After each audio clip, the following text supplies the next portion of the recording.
Good evening. Thanks for being here. It's time for All You Can Eat Improv with Comedy Flops. I'm your host, Creme Fraiche, and we have a great show planned for you tonight. Lots of flops favorites, lots of fan favorites, we think. And mostly tonight, the games are going to be all plays. And what an all play game is, it's when the entire cast is in the game, right? You probably figured that out yourself. But, there could be some newbies out here watching us tonight. So if you're one of those folks, you've never been to one of our shows, a couple of things you ought to know. One, everything we're going to do tonight is entirely made up on the spot. We know what games we'll play, but other than that, we don't know how they're going to come together. And that's where you become important. So if you're watching on our feed, we're going to give you the opportunity from time to time to give us suggestions. We're going to say, type whatever in the text box.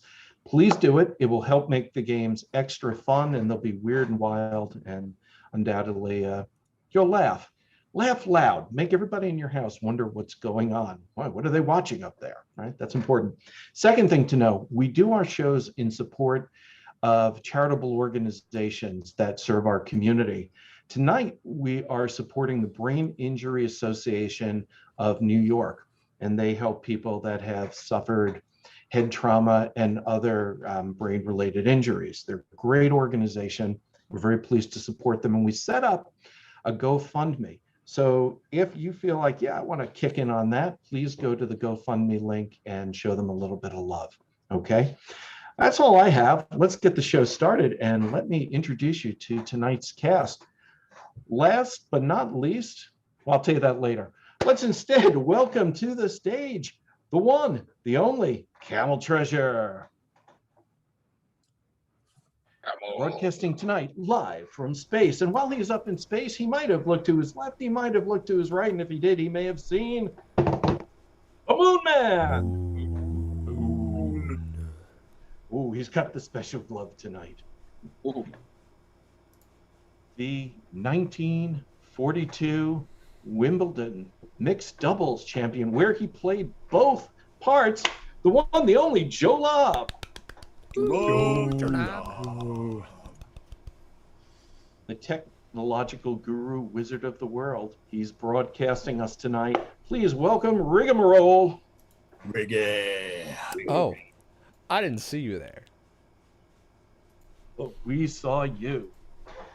Just gotten back from work where he was doing surgery on two people at the same time. Dangerous practice, but he can do it. Please welcome Dr. Brainpee, DSB. DSB. There he is. I'm here. And finally, I can't call this final flop the pride of New Roots Charter School anymore. Sad, right? For this flop, graduated and is off to Emerson College. Let's give a big flops welcome to Rations. I don't have my cap, but I wish I did. All right, we are going to start off with our first game. First game is always a little bit of an all-play warm-up kind of game. We call it Karl Barks. The premise is we take a name of a celebrity, a famous person, a cartoon character such as Karl Marx, and we make it weird. So if Karl Marx were a dog, we might say when he's a dog, he's Karl Barks. And so that's the whole premise of the game. So I've asked for some suggestions. And we're going to start with the first one that our pal Ari sent us. Good to see you here, Ari. Well, I can't see you, but I'm glad you're here. And he gave us Paul Rudd. So we're going to start with Paul Rudd. And anybody can start. When he gets all dirty, he's Paul Mudd. When he gets cleaned up after, he's Paul Sud. Ah. When he gets dirty again, jumps in the puddle, he's Paul Mudd. When he's cooking in the kitchen, he's Paul Spuds. When he fails at everything, he's Paul Dud. When he's busted outside of J.C. Penney, he's Maul Dud. When he just seems to be stuck, he's Paul Rudd. When he's just acting like a dumbass, he's Paul Pud. When he's a very large potato, he's Tall Spud. His nickname in high school was Mall Bud. When he loses at a video game, they type in the chat, Paul, get good. When he's standing immovably, he's Wall Rudd. When he's transporting stuff that cows like to chew on, he's Hall Cud. All right, let's do another one. Let's go over to Lois Lane. Lois Lane, fictional character from Superman. Lois Lane. When she twists her ankle, she's Lois Lane. When she breaks her ankle, she's Lois Payne. When she's high in the sky, she's Lois Plane. When the car breaks down, you can't be in the fast one. You gotta be in the tow us lane. Ooh, double. When she's totally being the Debbie Downer, she's Lois Lame. When her life's really on track, she's Lois Train. When she translates that into financial success, she's Lois Gain. When she's the first lady of the United States and she's traveled to the southern part of Europe, she's Flota Spain. Ooh. Nuanced, very nice. I'm gonna ring on that one, and we're gonna pick a new one. Boone, did I shut you out again? Do you have one for us? Oh, no, I'm fine. You sure? Okay. No, We're I'm fine. gonna go then with let's see. How about Taylor Swift? Taylor Swift. When she's been bulking up, working out, getting swole, she's Taylor Lift. Okay. When she turns to a life of crime, she's Taylor Drift. When she gets her act back together and gets a law degree and goes to be a cop, she's Jailer Swift. You don't need a law degree to be a cop, by the way. In case you Doesn't hurt, right? Cam. When she's really, really angry, she's Taylor Miffed. When she enters a bicycle race, she's Derailer Swift. When she takes over the postal service and it works much, much better as a result, she's Mailer Swift. When it's time for none or done, she's Hail or Dip. When school didn't go well, she's Failer Swift. Or Failer Not So Swift. School didn't go well, so now she's working on a farm, but she's real good at it. She's Baylor Swift. When she's faced with an agonizing dietary choice, it's tail or shift bomb. When a big windstorm knocks over a store where all the hipsters go, it's Gaylor Thrift. Okay, wait, no, come back to me. That one took it out of my head because I was like, what? All right, we're gonna give us a new one then. We're gonna go with a three-name person to raise the stakes a little bit. Let's do John Wilkes Booth. Wait, I remember my Taylor Swift one. Go ahead. When she's at a birthday party and it's not going well, she's Failure Gift. Okay, nice. That's a good one. Well worth the wait. Okay, let's do now three-name person, John Wilkes Booth. John Wilkes. When he's having Go ahead. when he's having dental problems, he's John Wilkes Tooth. Yeah. Damn it, took it. That's where I was going to. He before his infamous act there, he was a detective. He's John Wilkes Sleuth. But before he was a detective, he used to work on the farm, and he was known as John Milk's Moose. If he had testified in the Lincoln assassination trial, he was planning on being John Wilkes Truth. But we all know how that trial was going to go, and he would turn into John Wilkes Uncouth. And ultimately, it would have resulted in him being John Wilkes Noose.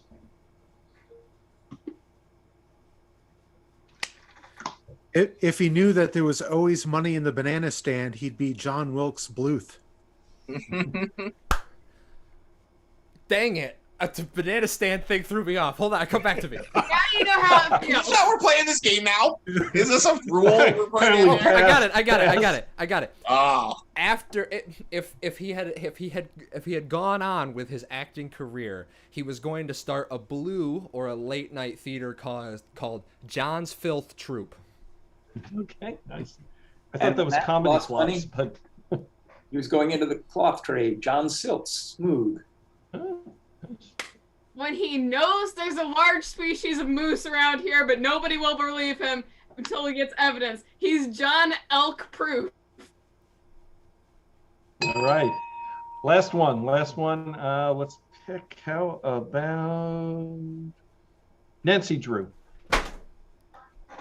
the famous fictional sleuth. When she's a small rodent, she's Nancy Shrew. For her catering career, she was known as Fancy Stew. The criminal situation got extreme. She's Nancy Drew, fired and killed her man. She runs She an won- artisanal. Go ahead. She runs an artisanal hardware store called Fancy Screw. That's better than what I have, but I'll do it anyway. When she wins the World Softball Championship, she's Nancy Through. When she got food poisoning from the case of the food poisoning, she was Nancy Through. Up. Oh. When she's acting in John Wilkes Booth's theater, she's Nancy Blue. Nice callback. After her feud with the Mystery Gang, she became Nancy Truce. She has started to become stricken with the terrible disease of Alzheimer's, and she is Nancy who? It's not funny, but it is hilarious. I prefaced. You did. I don't want to be the one that does this, but I'm gonna, because nobody else is doing it. So when her detective career isn't making the bills and she has to seek other sources of income, she's Nancy Shoe Salesman. Oh.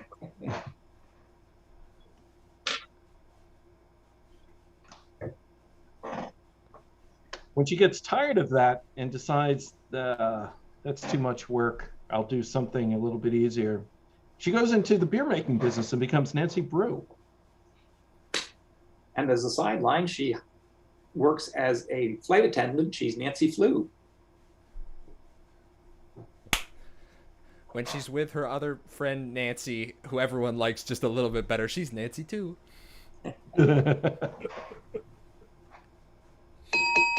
Okay, that's Karl Barks. Y'all thought I was going to say it. Didn't say it, but I thought it. All right, let's go to our next game. And our next game is one of the few games that doesn't involve every single flop here. This is going to be a game called Bing, and it's for the Moonman and Rigamarole. And to get this game started, I asked our audience to give us a non-geographical location. And, well, sadly for you guys, the only person who chimed in, but bless him, he is consistent, is our friend Ari. But he gave us a gem. You are in an apocalypse bunker. And so for anybody who doesn't know Bing, they're going to do a two-person scene. And when I feel like screwing with them, challenging them, I'm going to ring the bell. And they have to repeat the last thing they said. But they have to twist it up and make it a little bit different. Okay? So let's see this scene with your inspiration, an apocalypse bunker. I told you not to touch my stuff. Well, you did all the packing, and none of this stuff over here is mine, and only 3 of those things are mine, so what can I touch? Those 3 things, clearly. Those 3 rodents over there that got in somehow. No, those very clearly have your name written on them. I appreciate you said that they were clearly. I mean, that was my first attempt at tattooing. I am impressed, but I'm still miffed. I know. We got to figure out how to get along. We're going to be trapped in here for a long time. Okay. Let's make a deal. The 3 things you packed me over here are 3 copies of the Bible. I'll trade you for one of these for another book.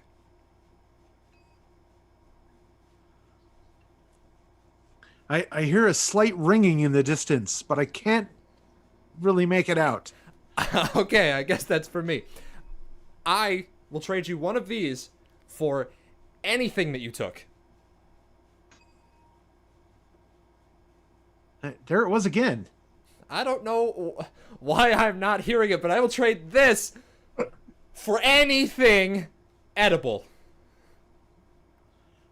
I am wearing edible underwear. Pass. Next option. I have some Slim Jims. Okay. 8 Slim Jims for the Bible. For one Bible. 8.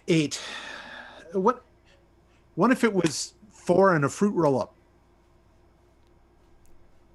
I see you got a Twinkie over there. 4, the fruit roll-up, 2 Twinkies. All right, deal. Yes. Oh. Okay, there's that for you. Thank you.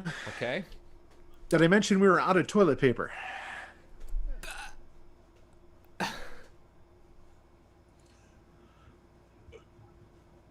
I I felt it. I saw it.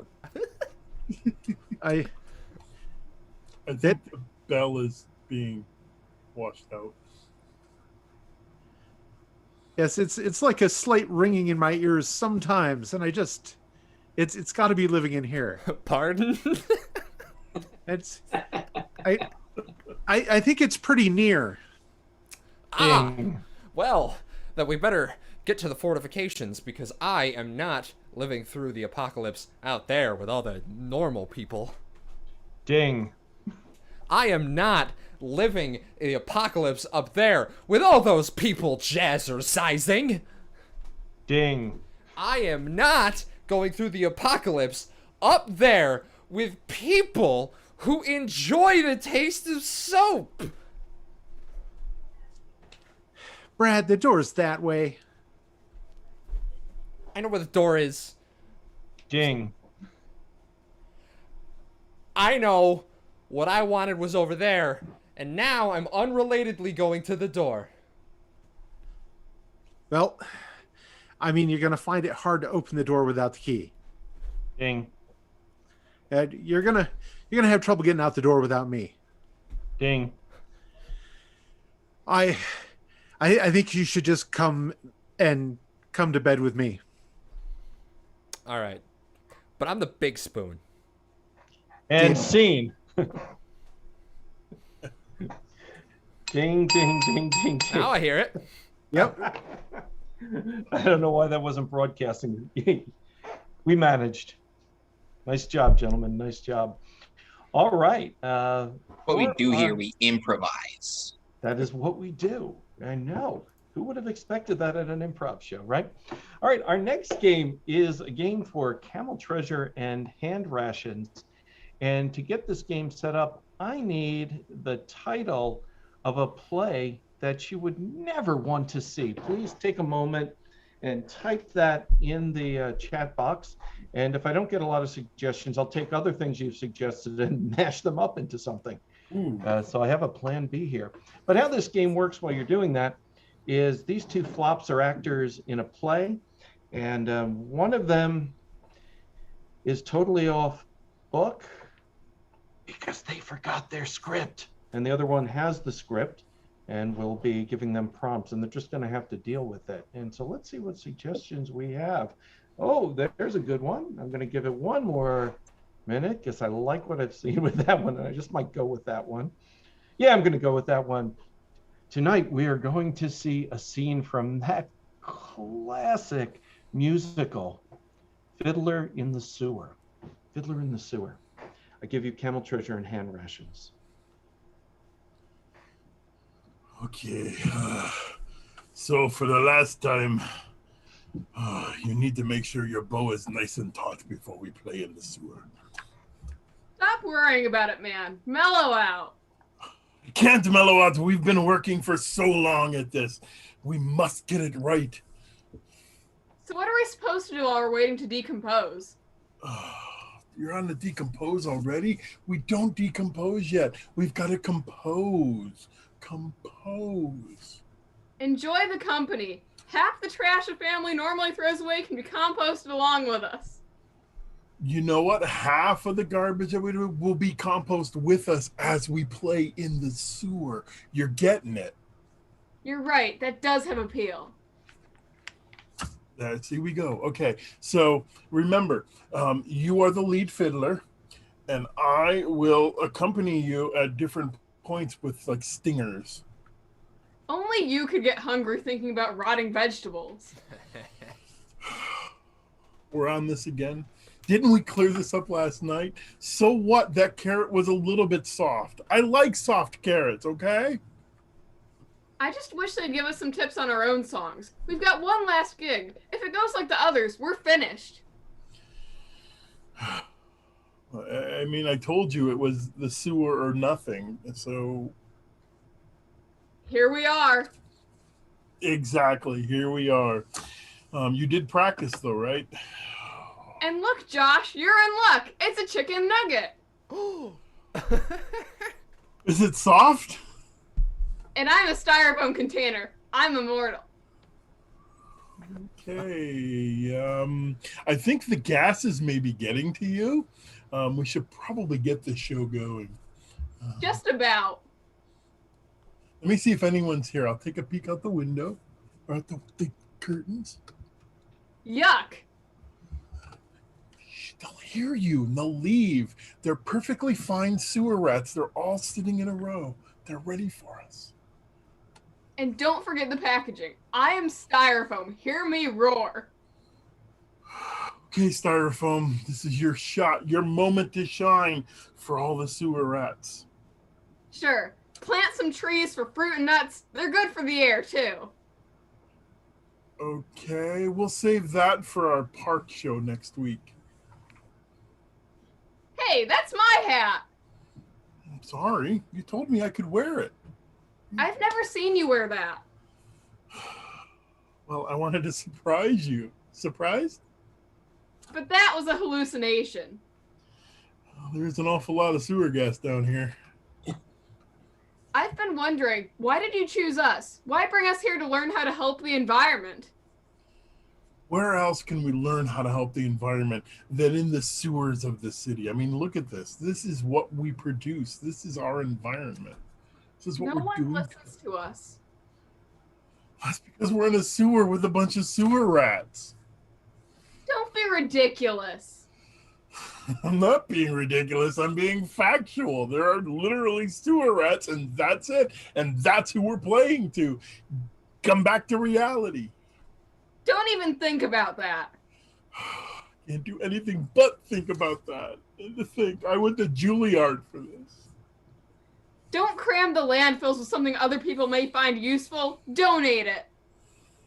That's a very, very novel message. I'll be sure to put that on our playbills next time. All right, you ready?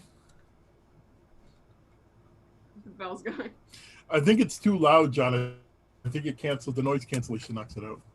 I'm just gonna ding you. I'm just gonna go ding, ding, ding. I'll do it as like deadpan as possible. Ding. I'll just get on and go, your scene is over. Get off the stage. Get off the screen. Your scene is over. Nice job. Nice job. Wow, I don't know why Swine Girl is completely failing us tonight, but she is, and she will be punished. All right, for our next game, let's bring out Joe Lobb and Dr. Brainpee. This game is the alphabet game, and the alphabet game is a timed game. Got my timer here, and the flops are going to do a two-person timed scene, and in that scene we're going to give them a random letter of the alphabet to start with and a random topic to inspire their scene, and we're going to see if they can go through the whole alphabet in 90 seconds. So each sentence will start with the next letter of the alphabet, and let's see what suggestions we have. Okay, we've got locking eyes with someone on the subway for too long. I like that. We have when you both want the last dinner roll, ants in your pants, in an elevator with someone who's facing the back wall. Nice. These are all good suggestions. Your friend has a wow, I don't know what to choose. They're also good, but I think this last I think this is the one I'm going with. So your scene is going to be based on this idea. Your friend has an ugly baby. Woo! And you're going to start the scene with the letter P. So it starts with the letter P, and your friend had an ugly baby. Oh, so sorry. I'm starting the timer now. Pimples are one thing, but really, Quite really. Yeah, I mean, unexplainable, really. really, Totally. By science. under Mendel's laws, though, you both contributed equal genetic material, so who's to blame? Verified by science that this is an anomaly, an outlier in the data. We certainly hope so. X-rays have shown even crazier things. I mean, I don't even know what to say. You can't tease me like that. Go ahead and say. Zeesh. I mean, I might also be under a non-disclosure agreement. The law gets its fingers into everything. Babies included. Consarn it, I'm just dying to know how that kid came out of you two people. Damn, if I don't think about that every day myself. Every day I would too. For sure, I just can't even fathom it. I mean, it had to be something. Gross is something you want far away from you, not this close. Ooh, yeah, are you right? Yeah, you really, I would usually go 5 more feet away. Ding, ding, ding, ding, ding. Oh, not even close. I was a little slow. That was a minute 33. But you know what? I have faith in you. I do. I'm going to come on screen so you see I'm sincere.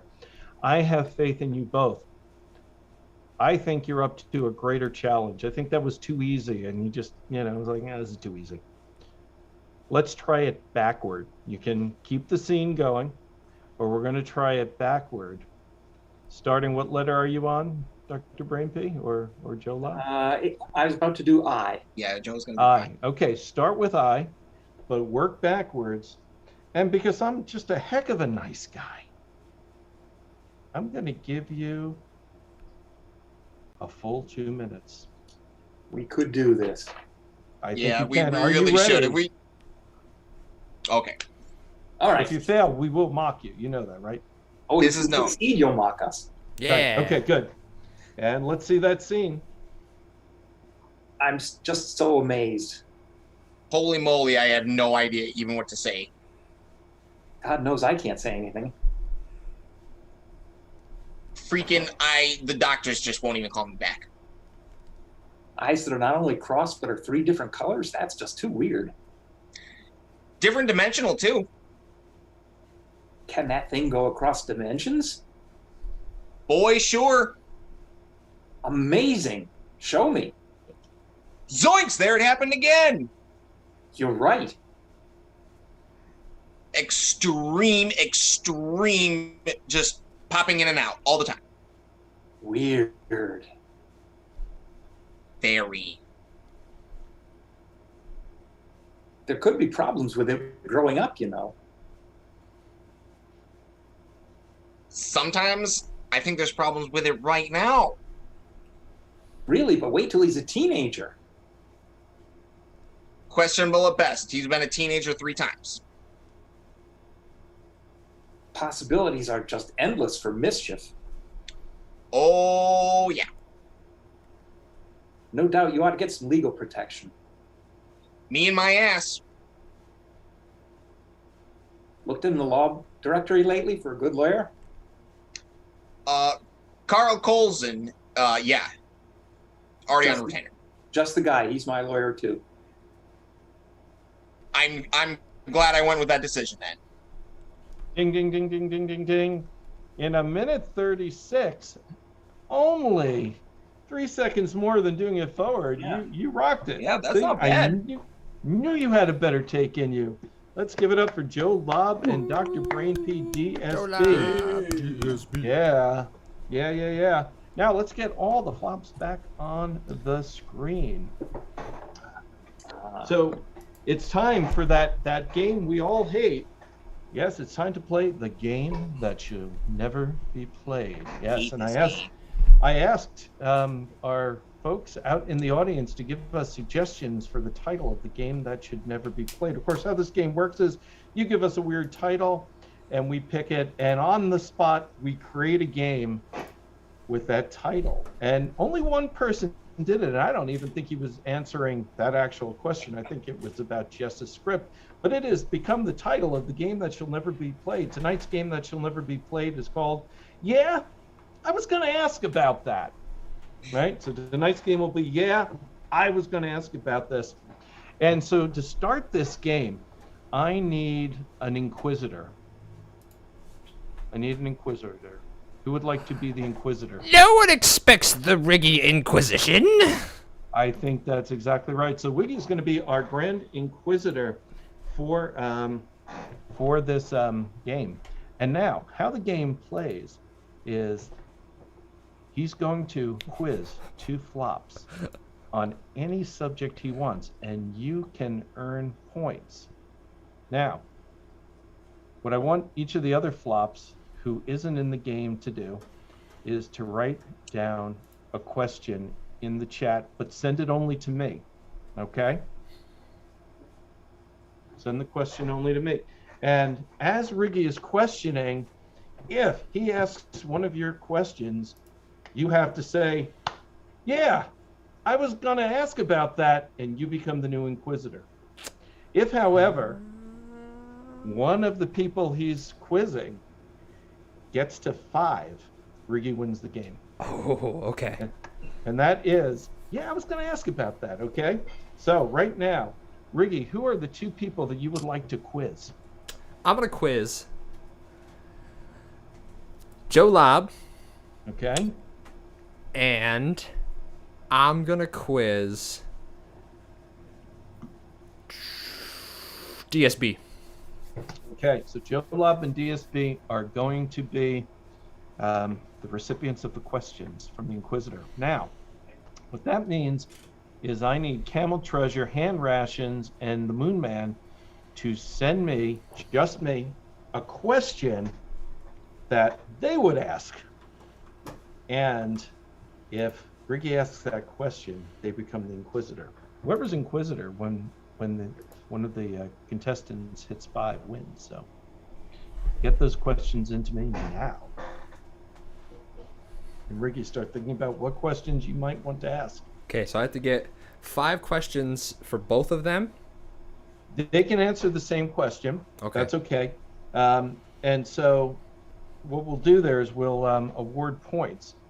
And so as Inquisitor, you can award a point for their answer, whether Okay. it's right or wrong. It's Inquisitor's discretion. Or you can say those answers are terrible and no points are awarded. Okay. Right? Okay? All right, sounds good. All right. All right, let's see. So, all right, I have questions. Oh, I'm getting more than one. Yeah, Let's see, all the just- questions they could think of. All the questions Yeah. they could think of. I'm going to choose your first answer, whatever the question was that you sent, and let's begin the game. Okay. Contestants or subjects, how many teeth do you think you could eat? Ding a ding a ding a ding. I eat about 32 of them every day, 3 times. Now, like eat or like digest? I mean, I asked the feel questions here. Joe Lobb, 2 points. Brainpee, 0. I'm sorry, Riggy, we can only award 1 point at a time. Oh, but okay. I totally agree with your award there. Okay. So Joe 1 Lobb, point to Joe Lobb. Yep. Point to Joe Lobb. All right.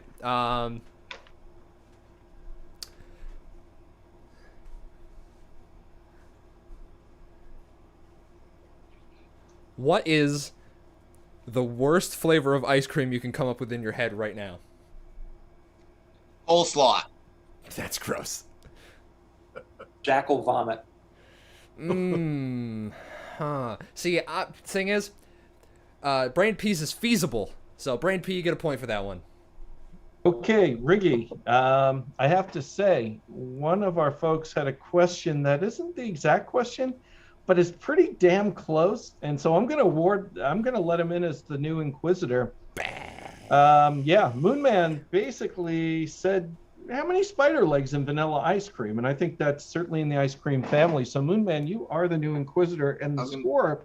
Now, Riggy, at least mix the last two questions together, Right. So Riggy, you can now start submitting questions, but Moonman, you get to quiz Joe Lobb and Dr. Brainpee, and the score is 1-1.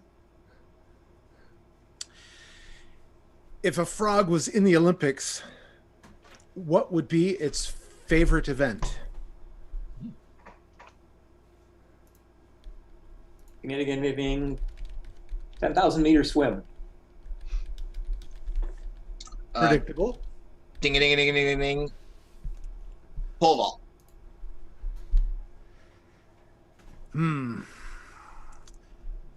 I'm gonna have to say the swim. It's a little on the nose, but I agree. Do you want to award him just a half point on that one?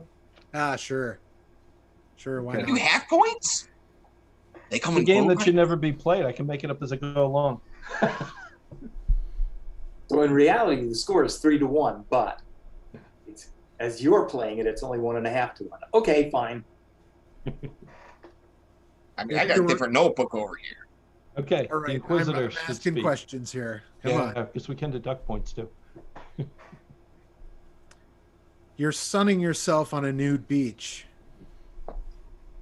What book are you reading at the time?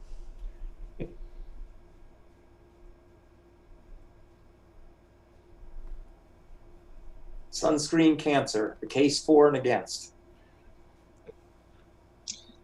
I'm reading the ebook version of Space Raptor Butt Invasion. That's got to be it there, right there. I mean, I'm not a fan of ebooks, but that's a book. That's the one you'd want to read, right? Yeah. Okay, Dr. Brainpee +2, Joe Lobb +1.5. Okay. Did I just get 2 points? I thought we illegal 2 points. Ooh. No, it's total. You have a total of 2 points. Just shut up and play the game, will you? All right, Moon, what's your question? If you're designing an app, would you name it after yourself or your celebrity crush? Ding, ding, ding, ding, ding, ding. Yeah, I mean, that's gonna be. I'm going with the celebrity crush there because a lot of people are gonna go something over Ryan Gosling versus My Cock the App. Yeah, something about that doesn't do left downloads. Yeah, I agree on that one. I agree. I would call it the app that should never be played. Ooh. I mean, there's a clear winner right there. Damn it! Yep, Ryan that's Gosling failed me it's all again. tied up at 2-2. And so far, Moonman's doing a great job of avoiding Wait a minute. questions. I was gonna say, wait, what I like- Oh, I'm constitutes sorry, half 2.5. points here? No, you're right, 2.5. My Thank apologies. you. Yep. I'll What deduct did- a half point from myself.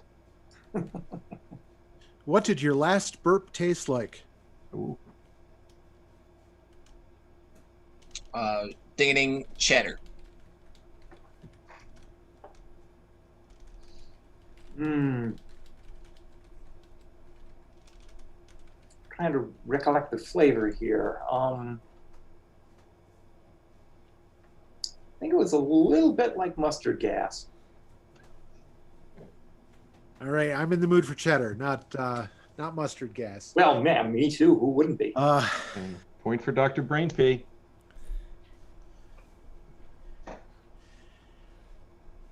How many ticks could you carry before feeling tired?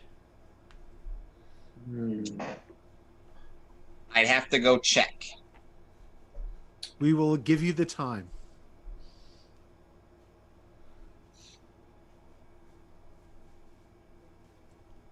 I used to wear a watch, and that was ticking all the time.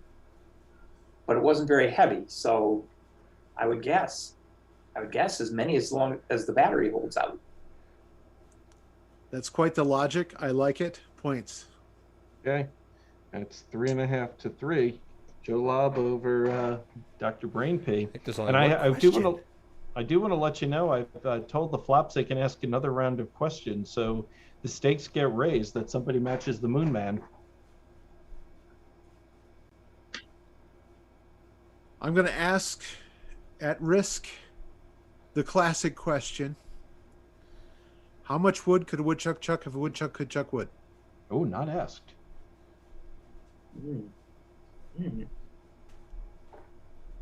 All right. This woodchuck chuck, he would chuck wood, but woodchucks chuck, just chuck no wood. It'd be hard to say because this is random undirected chucking, and you just walk around from one piece to another and chuck it, whether he chucked it previously or not. It's kind of a thing they do in spring when they go a little crazy with the mating season. They just start chucking wood at random, and it'd be very hard to determine exactly how many pieces of wood a woodchuck could chuck. If a woodchuck could chuck wood. Joe Lobb is well versed in the ways of woodchucking. Point there. Okay, that's 4.5 for Joe Lobb. Joe Lobb is now 0.5 points away from being today's contestant champion. And if the Moonman successfully asks his next question without one of the other flops matching it here in the chat, the Moonman will be the Grand Inquisitor. So let's see what happens. Go ahead, Moonman. Choose well. All right. I'm going to take a huge risk here. Huge risk. And I'm going to ask, do you like me? I'm checking. Let me see. I do not see "Do You Like Me" submitted by the other flops. So Moonman, you are in position if they get this question, or if Joe Lobb gets it, to be the Grand Inquisitor. I do like you, but I gotta say, I can't find the same fondness in my heart for your producers, who find all sorts of clever ways of whittling away my pointage. So yes. I have signed a non-disclosure agreement on this topic. This is all my legal team will allow me to say. This message has been brought to you by Karl Copen, attorney at law. Well, it's hard to argue with Karl. Point to Brainpee. Ooh, okay. It is really close. Person who gets the next question could be our contestant champion, but that also means the Moonman has taken a risk.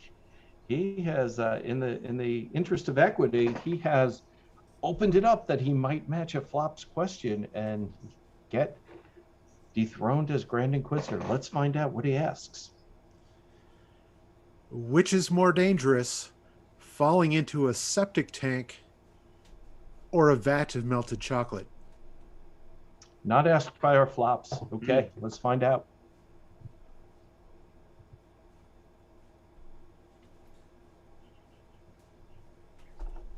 Well, if you eliminate the taste factor, I'd say that since we've heard a string ensemble play from a sewer, close enough to a septic tank, I would guess that it's less dangerous there than it would be with chocolate getting in between the strings and messing up the bowing. And so, yeah, I'll go with the septic tank.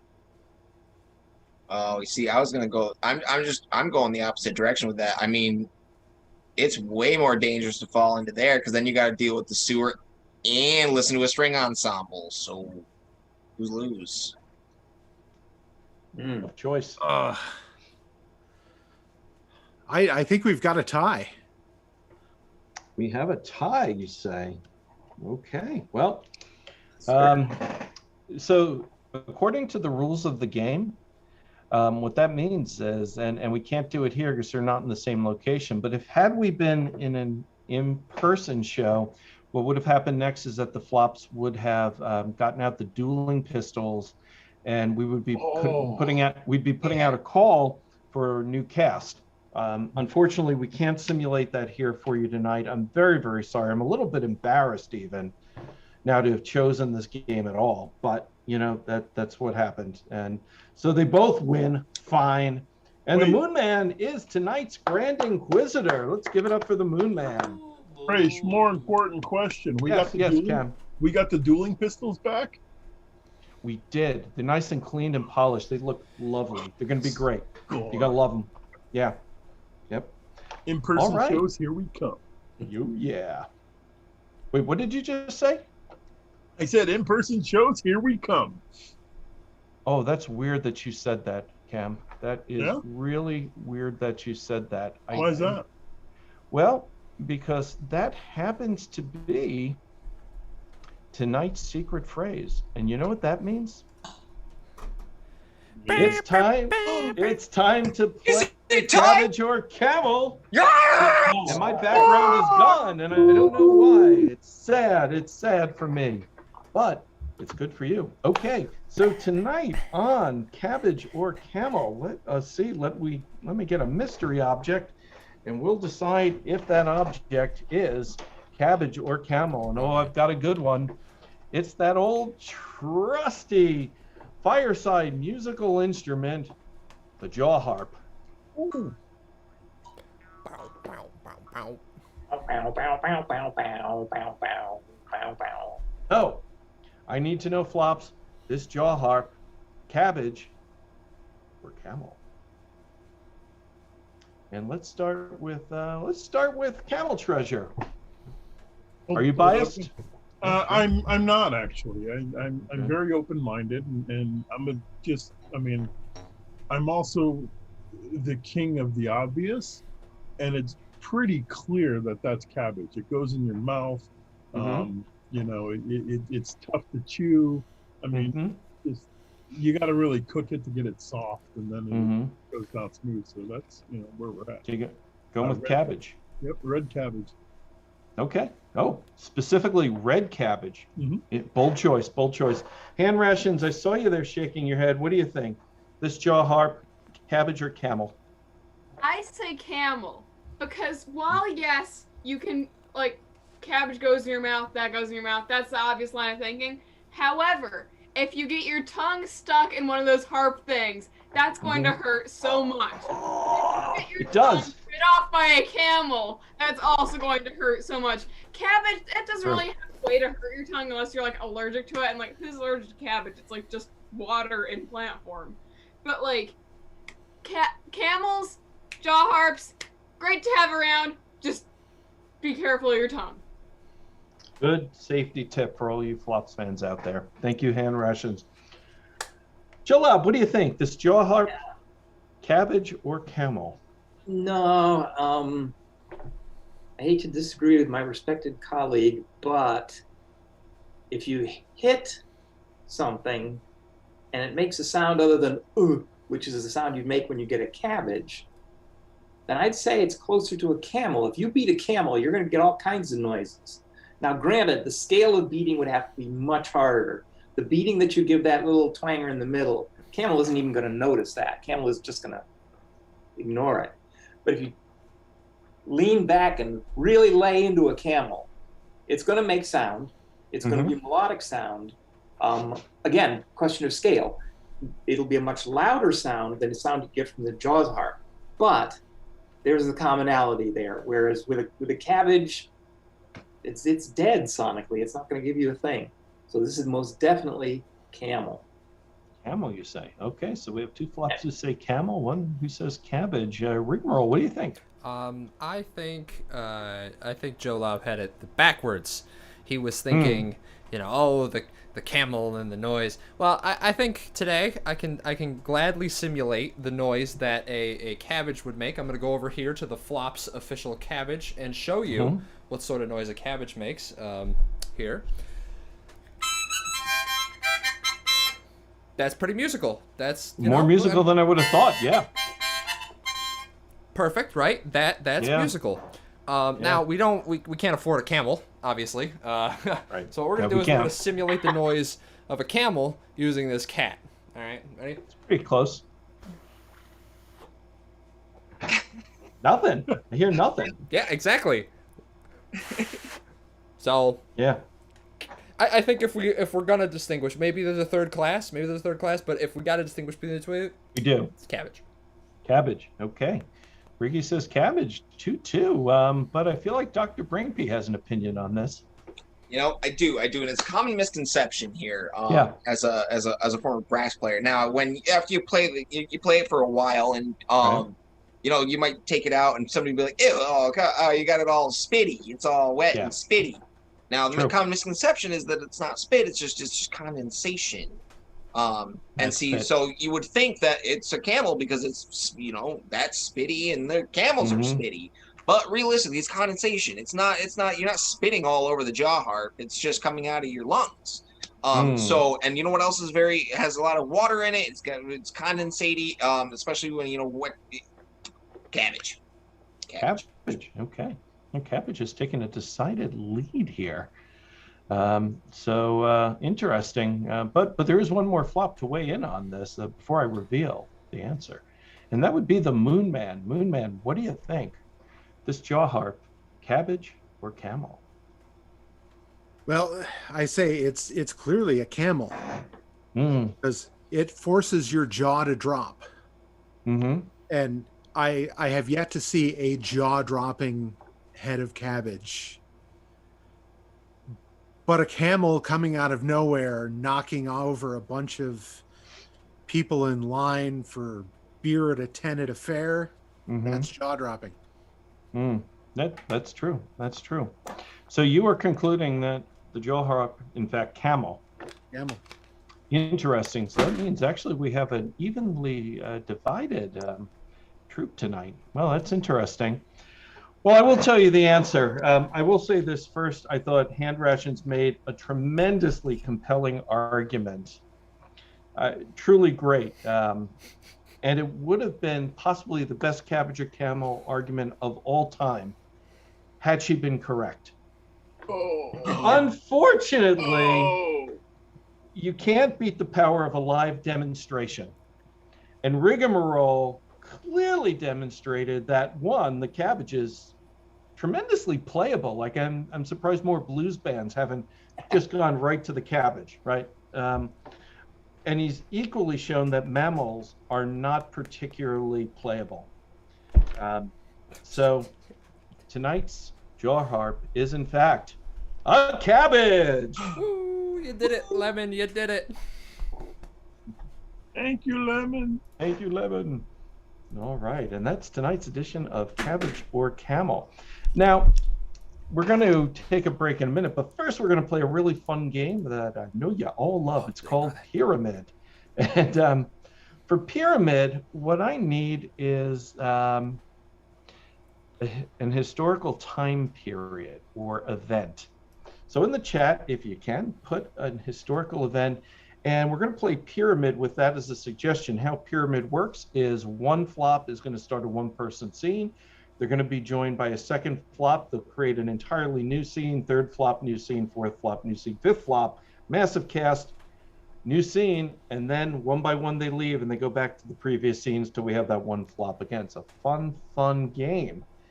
And let's see what we have for an historical period. I don't know that I have any suggestions yet, but we did get a shout out for Lemon, who it's been noted is so convincing. And it's true, Lemon was convincing. I almost believe that Lemon was a cat. And so good work, Lemon, on that. Oh, Ari, you're freaking genius. That's the winner. So the historical event to inspire all of the scenes, they don't have to necessarily take place during this event, but it's to get your brain working. Rigamarole, it looks like you're the last flop standing on this to start us, and your inspiration is the Boston Molasses Flood. The Boston Molasses Flood. Good luck to you. Oh, 15 minutes. 15 minutes to eat your lunch. 15 minutes break from the gingerbread factory. Oh, if I have to smell another ounce of brown sugar, or another half an ounce, whatever the smaller unit of measurement is for an ounce of molasses, I'm gonna vomit. Oh, just thinking about. Hello, man. What's up, my dude?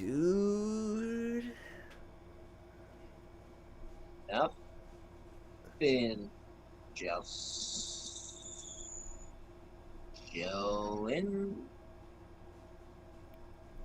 Whoa. Watch out for that regular speed scooter. Oh, it's like, it's not Hey stuff. guys, I made some cookies. I brought the Ooh. cookies. Ooh, cookies. Have some. Yeah. Give me cookies. Give me cookies. You like them? You like them? It's a new recipe. What's new about him?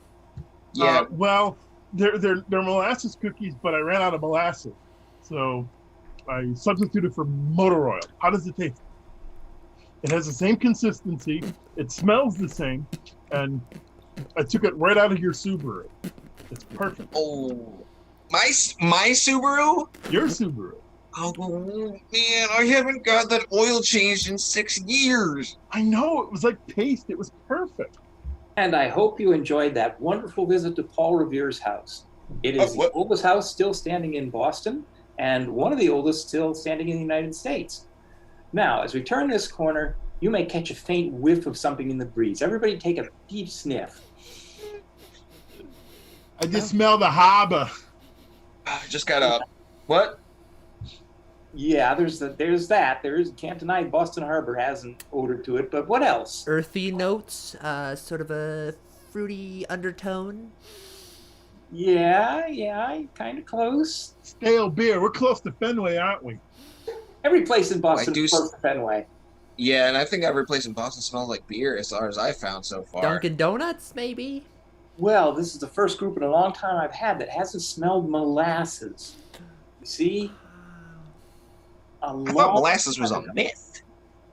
No. Mm-mm. Yo, everywhere I go, rodents are showing me their behinds. I am so sick of mole asses. Like, I just can't believe that they've just taken over Boston. Rodents that just show their behinds to me. Do you have any way to get rid of this? There's one right there. Oh no! Oh my God, no! Please. I thought you were kidding, or just what did you do? I don't know. I think I like made their queen angry or something like that. Do rodents even have queens? Run, everyone, run! Run! Why? It's coming! What? What is it? My mother-in-law! This again? I'm not afraid of his mother-in-law. Yeah, me neither. She brought the queen of the moles with her! Oh shit! Oh, now that's I'm different. pissed off. Theater production! Save yourselves! No, we gotta dig him out, guys. It's so weird. Like, do I call animal control or do I have to like undo some ancient curse or something? You know, my money's on Ancient Curse. Okay. Is it like an amulet thing or just like, hi, mole, can you explain what I did to, oh no. You're talking to the wrong end. Yeah, I'm not finding anything. Oh,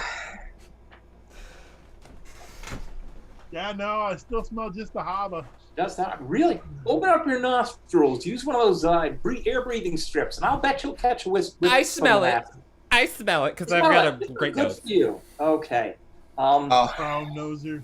Oh, I ran out of breathing strips. I have to go to the car to get some more. Don't go anywhere. So anyway, here, try these. These are even better cookies. They've got a raspberry filling in them. Try them. oh, what's in the raspberry filling, bud? Window washer fluid. Oh, you're close. Transmission fluid. Oh, give me one of those. Give me another one. You got those. From my Subaru? Yeah, I wouldn't drive if I were you, buddy. Oh, gotta get out of here from the regular speed scooter. Save yourself. One more thing. All I gotta do enjoy this one last minute of my break before. Oh no! No! Oh, it's not that fast.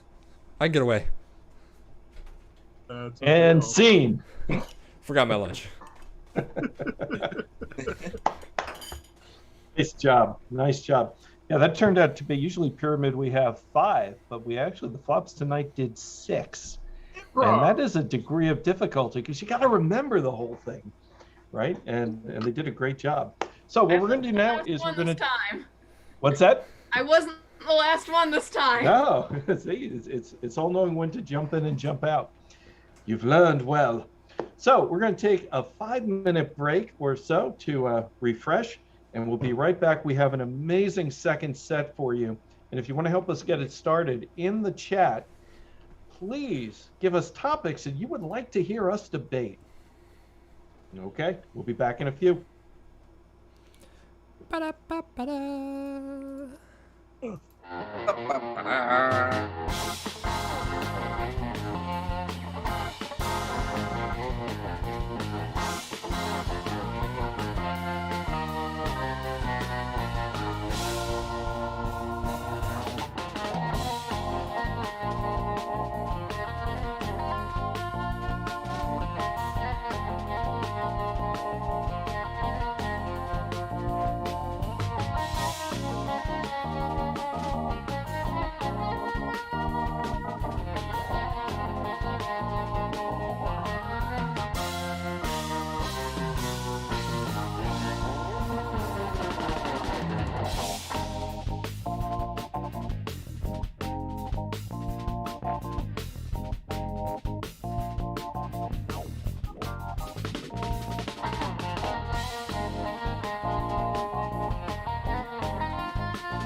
Okay, welcome back.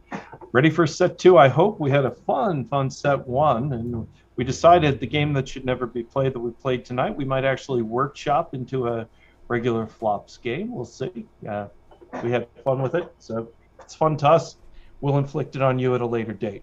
So, starting our second set is Last Flop Standing. This is a timed game where flops are going to debate a topic, and while a flop is debating, any other flop can clap in and tell me why that other flop is wrong, and I'll rule on whether I think they're right or not.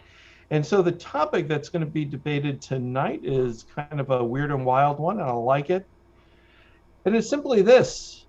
If you could make up a new weather that would become real, what would it be? And so implied in that is you have to kind of justify it a little bit. And first flop to start talking is the flop that gets to go first.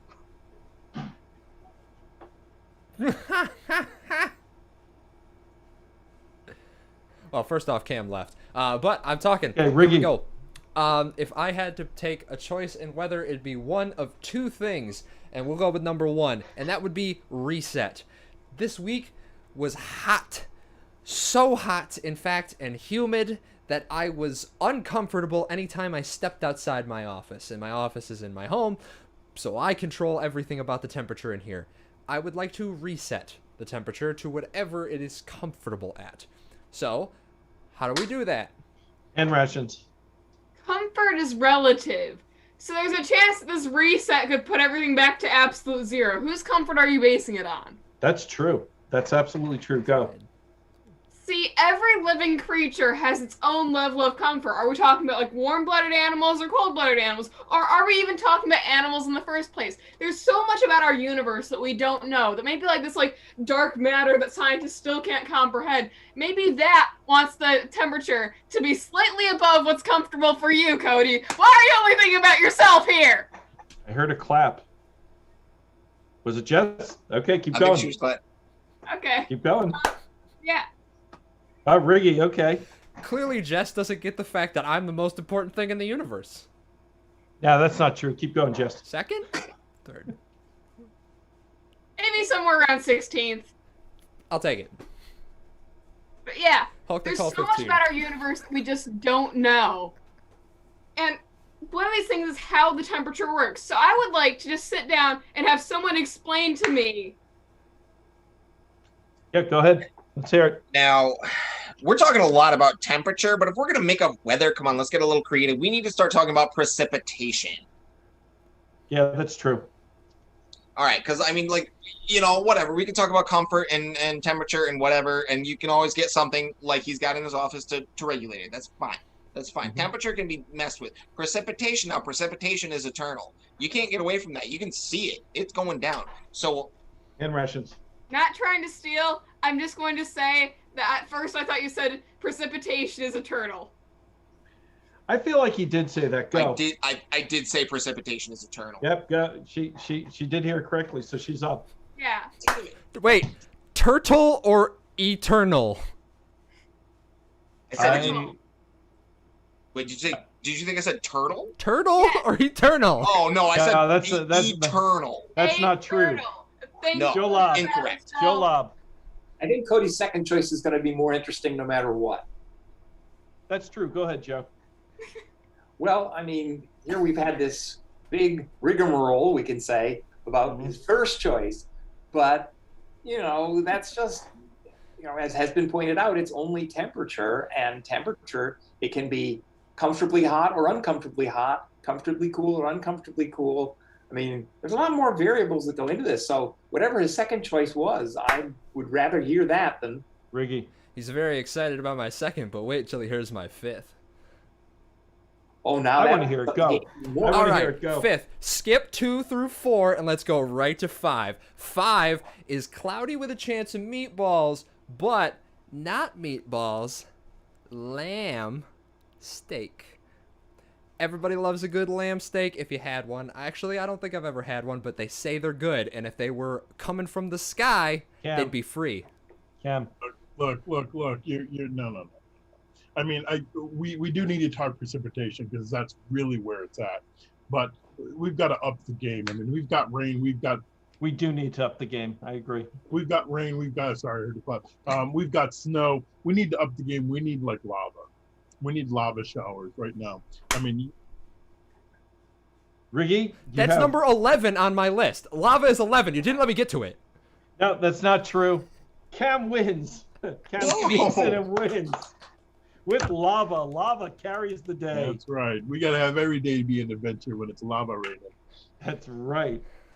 All right. I'm gonna Nice pass nice on job lava with day. the steal. Cam with the steal. All right, Flops, it's time for one of your favorite games, and I know it's one of Joe Lobb's favorite games, and that is Limerick.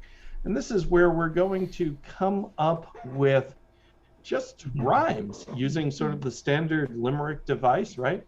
And I've asked for things in the chat. I don't have any suggestions yet, but you know what? I'll just pitch them myself then. I don't need you. I can think of things too. All right. Yeah. No, Audience. we need you. We need you to come back. We really do, yeah. All right. Okay. Fine. All right. So we're going to start with Camel Treasure. And Camel Treasure, the word to start this limerick is a simple one, pan, P-A-N, pan. When I cook, I use my favorite pan.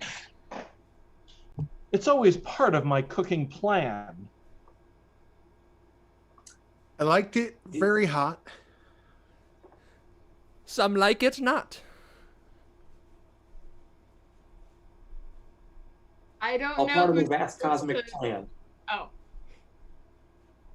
Okay, the order got jumped there. Yeah. Oh, what Thanks, was your Steve? That was me. Yeah. Okay. Okay, so that was our practice round. We're going to try that again. Yeah, that was the yeah. We're gonna start, and we actually have some suggestions now. Well, that's better. see. There we How go. about- That was the bullpen.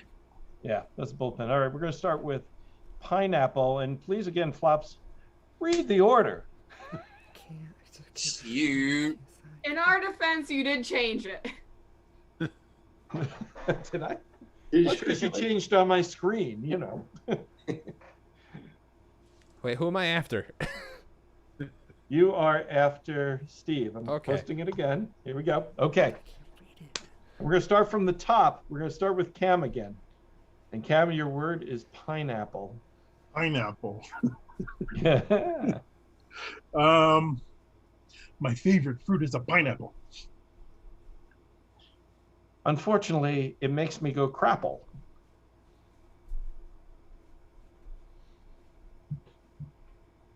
As it exits, it hurts. It gets all over my skirt. And the sound it makes is a great babble. Okay. Good. Okay, so good start there. And we're going to start the next one with a suggestion from our friends at Leathertown Entertainment. And this is for hand rations. Your word is lips. Lips. I never learned how to read lips. It always just looked like some blips. I try really hard. And sometimes I imitate Jean-Luc Picard. But my DVD player, it skips. Nice. Okay, good. And so Moonman, you're up first on this next one. And let's go with veggies. Veggies. I do enjoy eating my veggies.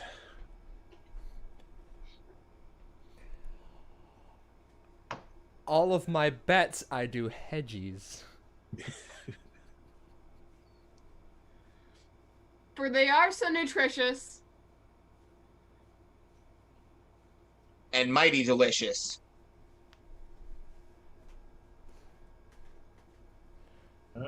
I like to eat them in wedgies. All right, there you go. Nicely done. All right, let's go with, well, I'm going to pick inspiration right next to me. I'm going to use my friend Daniel here. One of my best friends is a cat. And what do you think about that? I've known him forever. Two birds of a feather. For he also. Wait, never mind. That does not rhyme. Any flop want to steal the line? I also make him wear little hats. Yes. Bing, winner. Okay. So let's go. Dr. Brainpee, you start this one, and the word is lemon. The word is lemon to start this limerick. This car dealer sold me a lemon.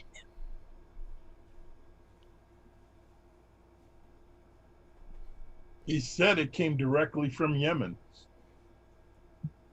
I think that he lied.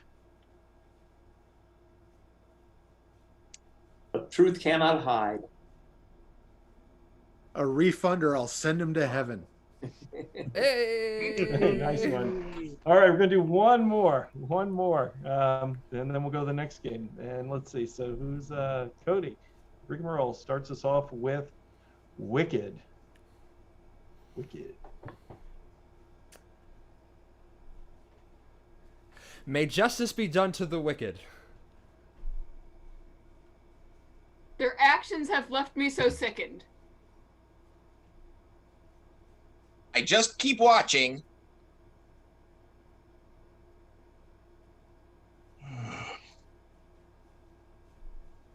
And it's definitely not squatching. When at them my boogers I flicked. I was hanging on that one, and that is Limerick. All right, let's see what's up next in the big book of fun. Oh, it's Interrogation. So this is a guessing game, and it's for Hand Rations, the Moonman, and Camel Treasure.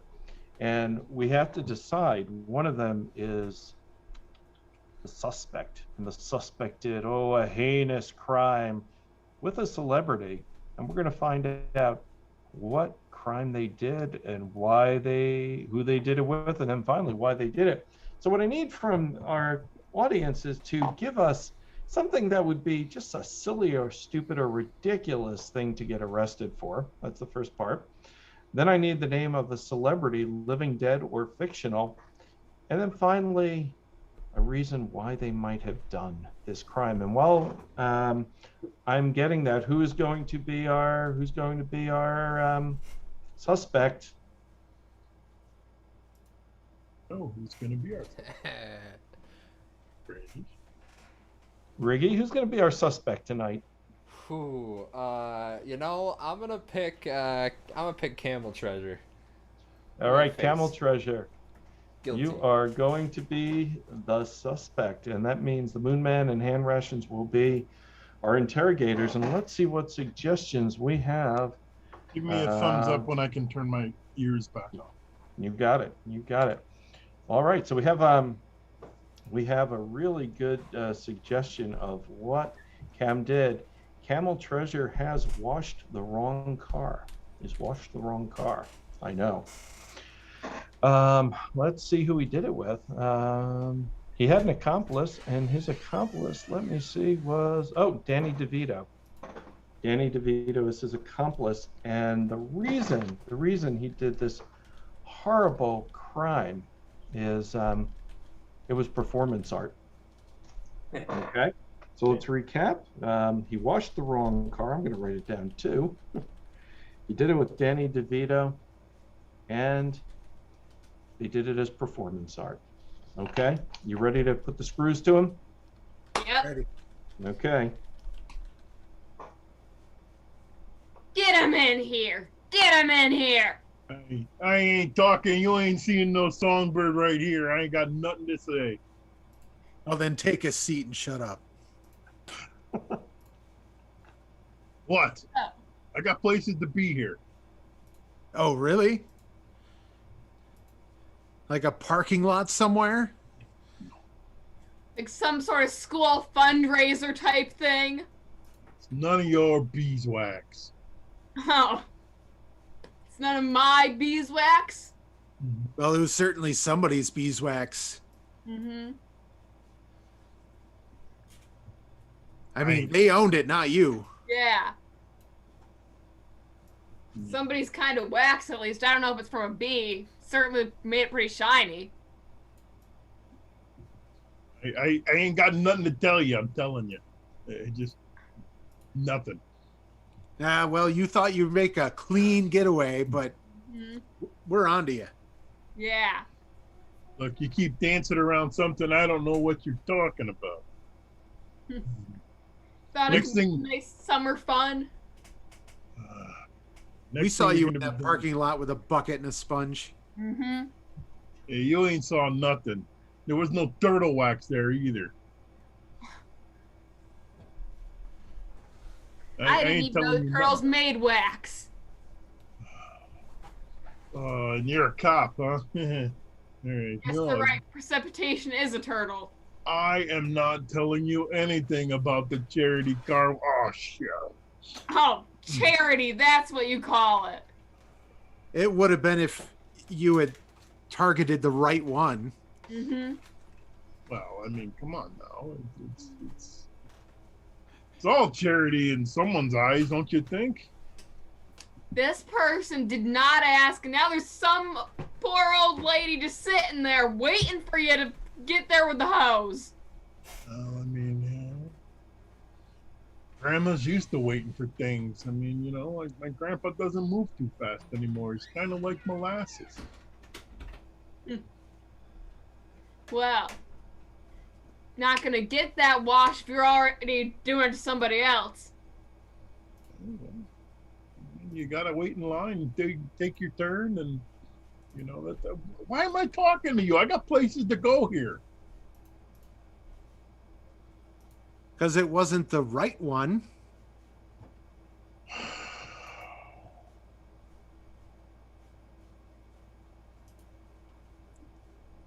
It wasn't the correct one. Mm-hmm. The wrong one. Mm-hmm. Wrong car wash. Mm-hmm. For charity. I'm sorry. Charity. Yeah. That better? Dig, dig, dig. Okay. Ding. Yeah, I did ding. But you couldn't have done it alone. No, you were short on help. Yeah. It's a bit too sunny to do it all by yourself. You had to get somebody else there, because it's always sunny here. I ain't telling you nothing. Nothing. I mean, even if it wasn't sunny, if it was cold, he would have been in a little suit and tie, Mm-hmm. helping you out. Yeah. So helpful. Listen. I can't tell you that his mama made him help me. Of course, we threw her off the train, but that's another story altogether. Oh crap! I'm still talking to the police. Why am I talking to you guys? Fine. Mr. DeVito and I kind of helped the charity, if you know what I mean. Ding, ding, ding, ding, ding. Anything else you got? Can I go? Nope, not until we figure out, not until we get inside your brain and figure out what made you do it. It's fairly obvious why we did it. Come on. Because you were jealous of the guy that tacked a banana to the wall and then someone ate it? Thought you could evoke some emotion. Oh my God, man. Thought you could make the crowd go, ooba, ooba.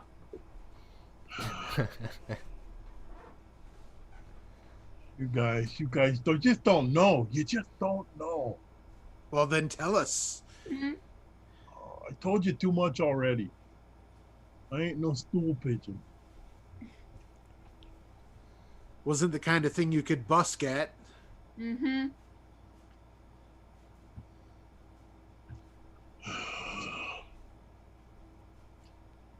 No, I can't do it. Danny will kill me.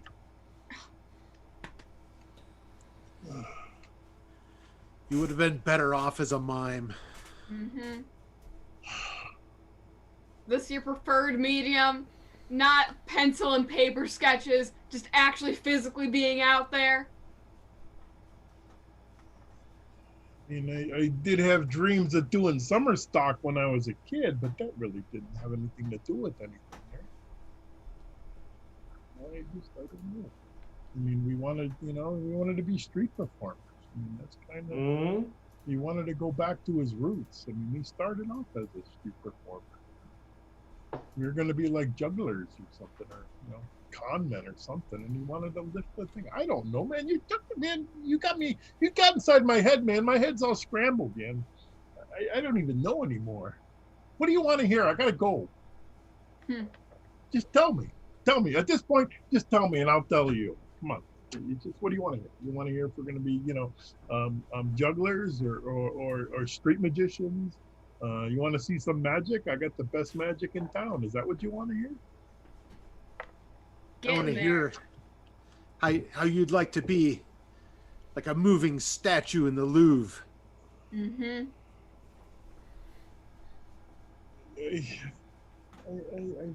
I mean, it's when you want to be a mannequin, it's been a lifelong dream of mine to stand in the window and just kind of model underwear, not be arrested for it again. Too much information here, but yeah, I think that. Oh, so you're turning this into one of your exhibits? Got the audience out here. I'll shout "Ooba Ooba" at you. Fine, okay, fine. Look, he really he lost all his money from Always Sunny. He's on his luck. All he wanted to do, he said, look, we got to do performance art. That's what we got to do, okay? That's all we got to do. Now, can I go? To a cell down the hall. Yeah. Give me my lawyer. Now, I want Arnold. Hey, man, talk to Danny. He's got Arnold on the phone. We got to get out of here. Ding, ding, ding, ding, ding. Good job. Guys, let me tell you. All right, let's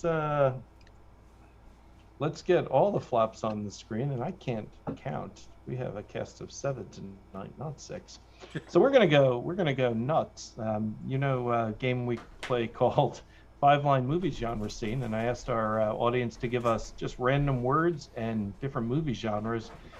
Last time I think we did 6-Line Movie Genre Scene, but we are going to go nuts tonight, and we're going to do 7-Line Movie Genre Scene.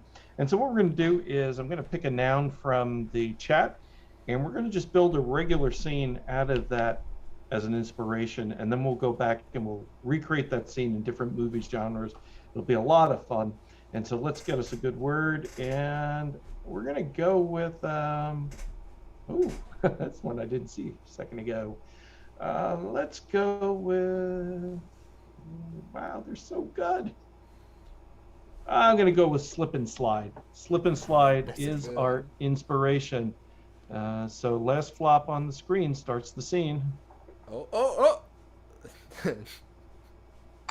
Joe Lobb gave up. Yep. I'm going to sue you for every penny you got. Listen, you signed the waiver when you came to the park. Clear the bottom of the slide! They're coming! Can we get this line moving?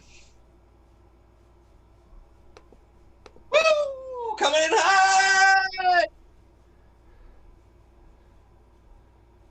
Who's ready for some summer fun? Then don't come here. Why is the water turning purple? And scene. Okay, so that's our establishing scene, and we're going to do that now. Summer beach fun. Oh, yeah. Summer beach fun. It's a whole nother thing. All right, so we're going to do it in different styles now, and let's choose. Let's do film noir.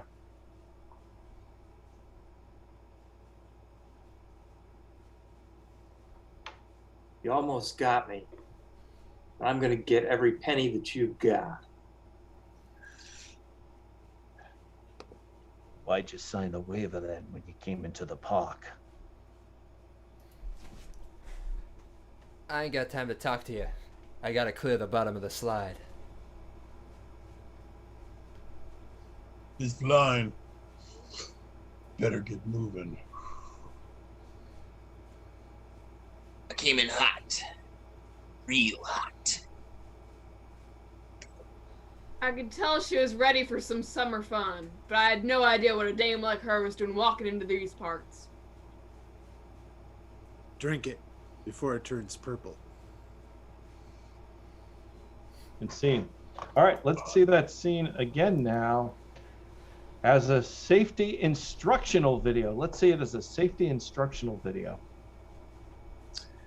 And this is what happens to you when you go down the slide head first. I think we can save him, but probably not. Always remember to sign the safety waiver before entering the park. And don't forget, the bottom of the slide is no place to dilly-dally.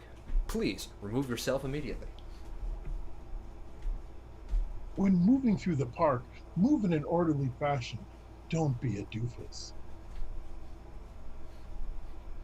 Now this is Johnny. Johnny decided to jump headfirst into the slide. Do not be like Johnny. And if you're looking for summer fun, then don't come here, please. And thanks to the fellows down in our lab, the water will now turn purple anytime someone pees. And scene. Good one. Always Johnny. purple. All right, let's do it as a horror movie. Do it as a horror movie. If I believed in the legal system, I would sue you for every Romanian drachma you got. Instead, I'll just suck your blood. Before you do that, you may want to sign this waiver that's 46 pages long. Guys, I swear, Jessica was at the bottom of the slide when they cleared it. She was at the bottom of the slide when they cleared it. Guys, can we get the line moving? I don't like it here. I have to get away from this guy really fast, but I also have to make it hot. These teens came looking for some summer fun, but what they got was, not that. Those veins, they're so purple. Scene. Okay, we're gonna do final one. It's a good suggestion. I like it. It's gonna be one I don't think we've done before. We're gonna do this now as a propaganda film. Think of it like a Soviet propaganda film. And you see the aberration of this this capitalist society leads to dangerous places where children and adults can hurt themselves. If I had the opportunity to sue, I would, but I just talked to Premier instead. It's a well-known fact in the West. If you go to park, they make you sign safety waiver in your own blood. And of course, remember, a good Russian is a Russian who doesn't stand in front of the slide edge and moves it along. Like Putin would. Always stay in your line the right way and always keep the line moving. No going back. No going back. This is Johnny. Johnny always dives head first into his possibilities. Be like Johnny. And if you're looking for summer fun, don't ask questions. And purple is a warning sign.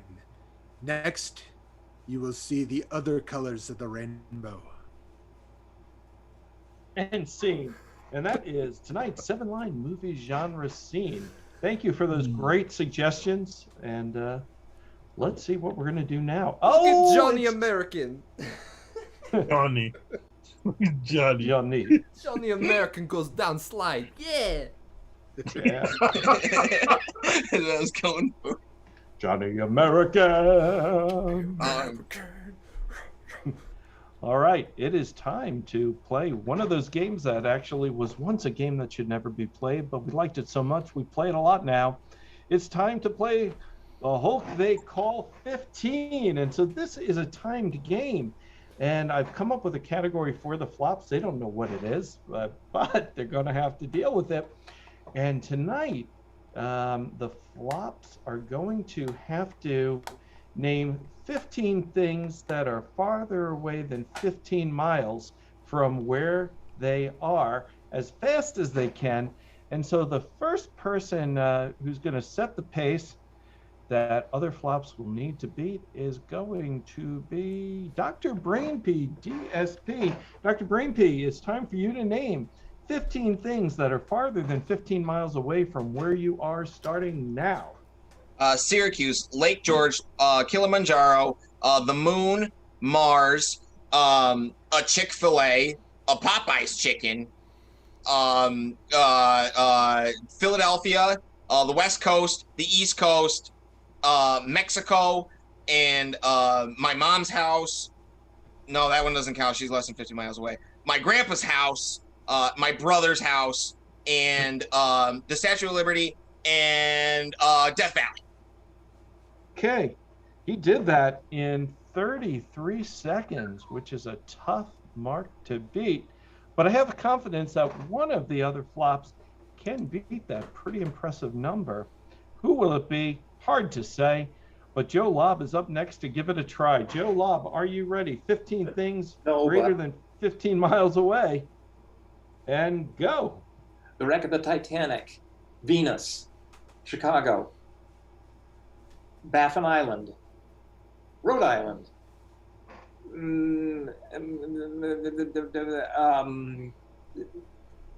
Vladimir Putin, Angela Merkel, the Tower of London, the Eiffel Tower, Asia, the other side of the rainbow.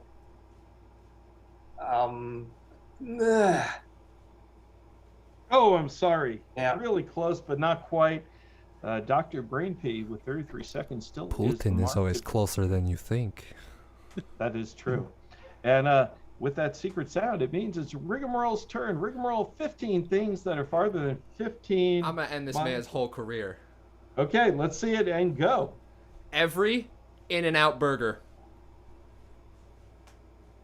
That's one. That's one. No, there's like 400 of them. Yeah, I know. But all right, every Big In-N-Out giant. burger, every Chuck E. Cheese, the old Disney park that was like Chuck E. Cheese, the McDonald's from my hometown, the McDonald's in Burlington, Vermont. No more fast food. No more fast food. Slow food then. Michelin star restaurants in New York City. Oh, I'm sorry. Time's up. Dr. Brainpee still has the lead. No, I ended the tried a man's tricky career. Tried a tricky strategy, but the judges said it wasn't a legal strategy. So sorry.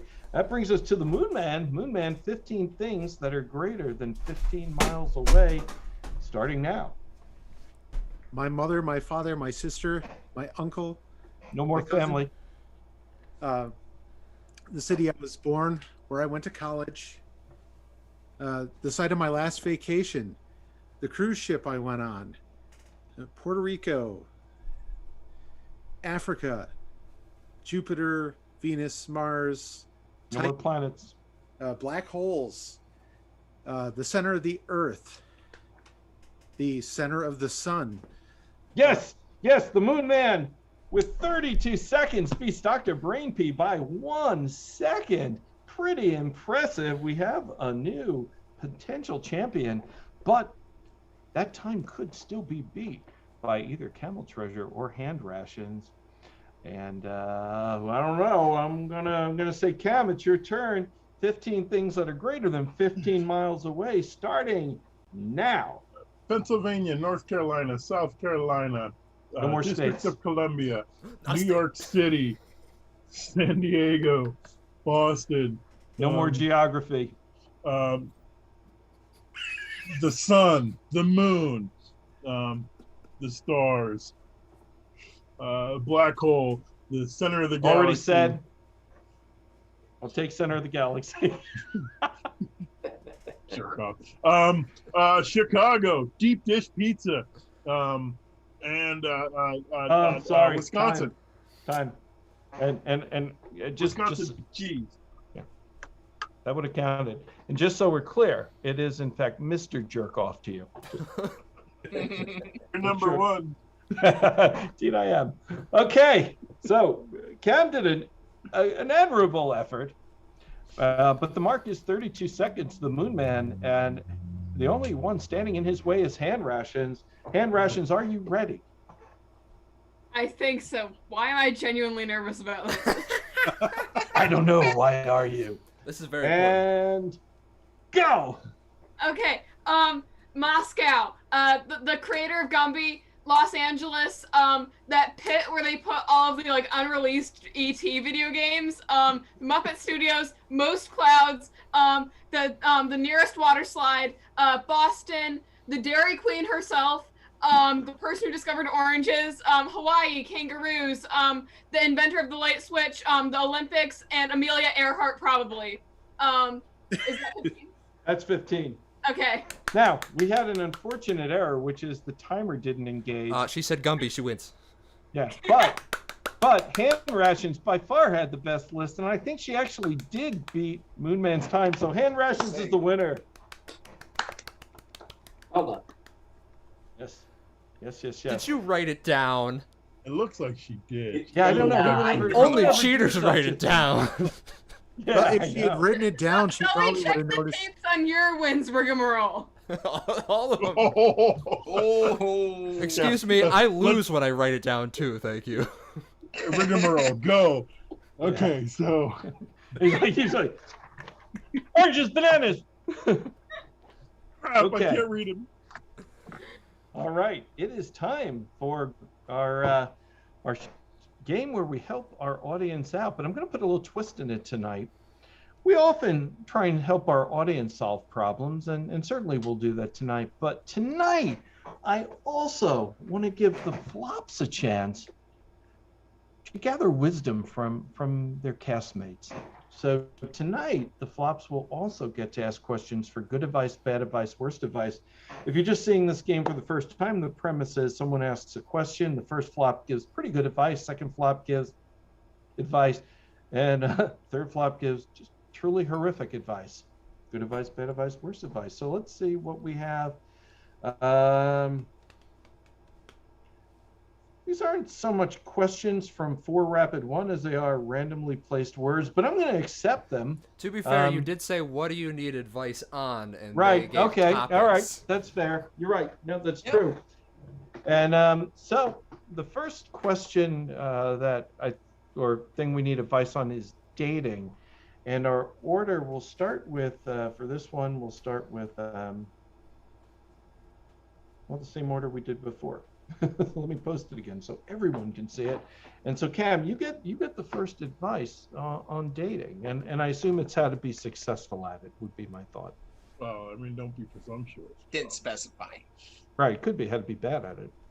It's true. You know, it's the most important thing that I think, and trust me, you're talking to a master dater. I've always thought of it as such.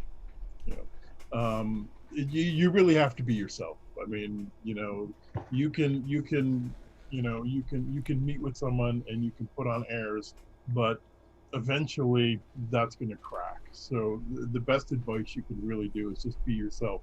You may not make that connection. You know, you're probably not going to make that connection. That's life. But if you go into it not being yourself, eventually that mask is going to slip, and then you're going to be really in trouble. So be yourself. Well, I know it sounds like, you know, good pop psychology advice. It's true, you know, pretty on the surface, if you ask me, though. I think if you want to win at dating, right, and I think that's really what we're talking about here, is you have to do some of what Cam said, sure. But I think what Cam missed is the inherent value of mind games, right?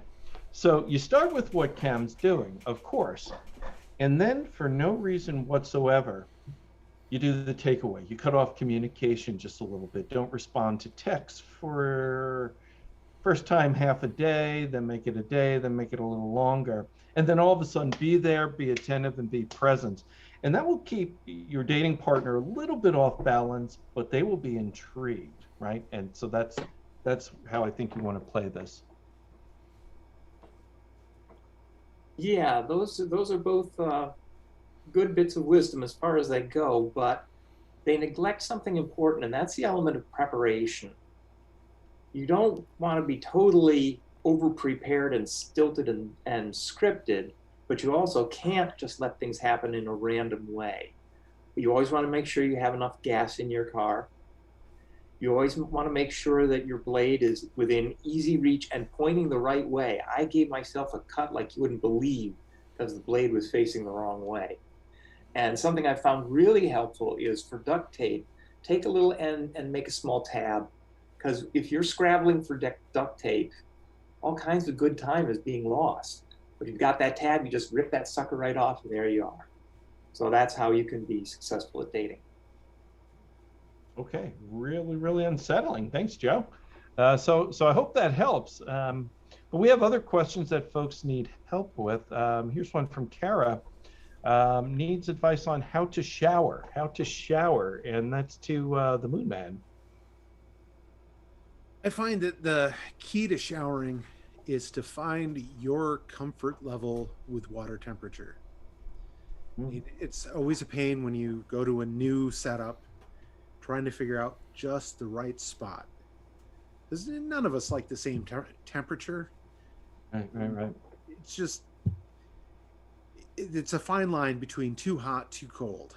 And you want to be comfortable while you're showering. Because then you'll spend all the time you need in there to get done what you need to get done. It sounds reasonable. Riggy, you disagree?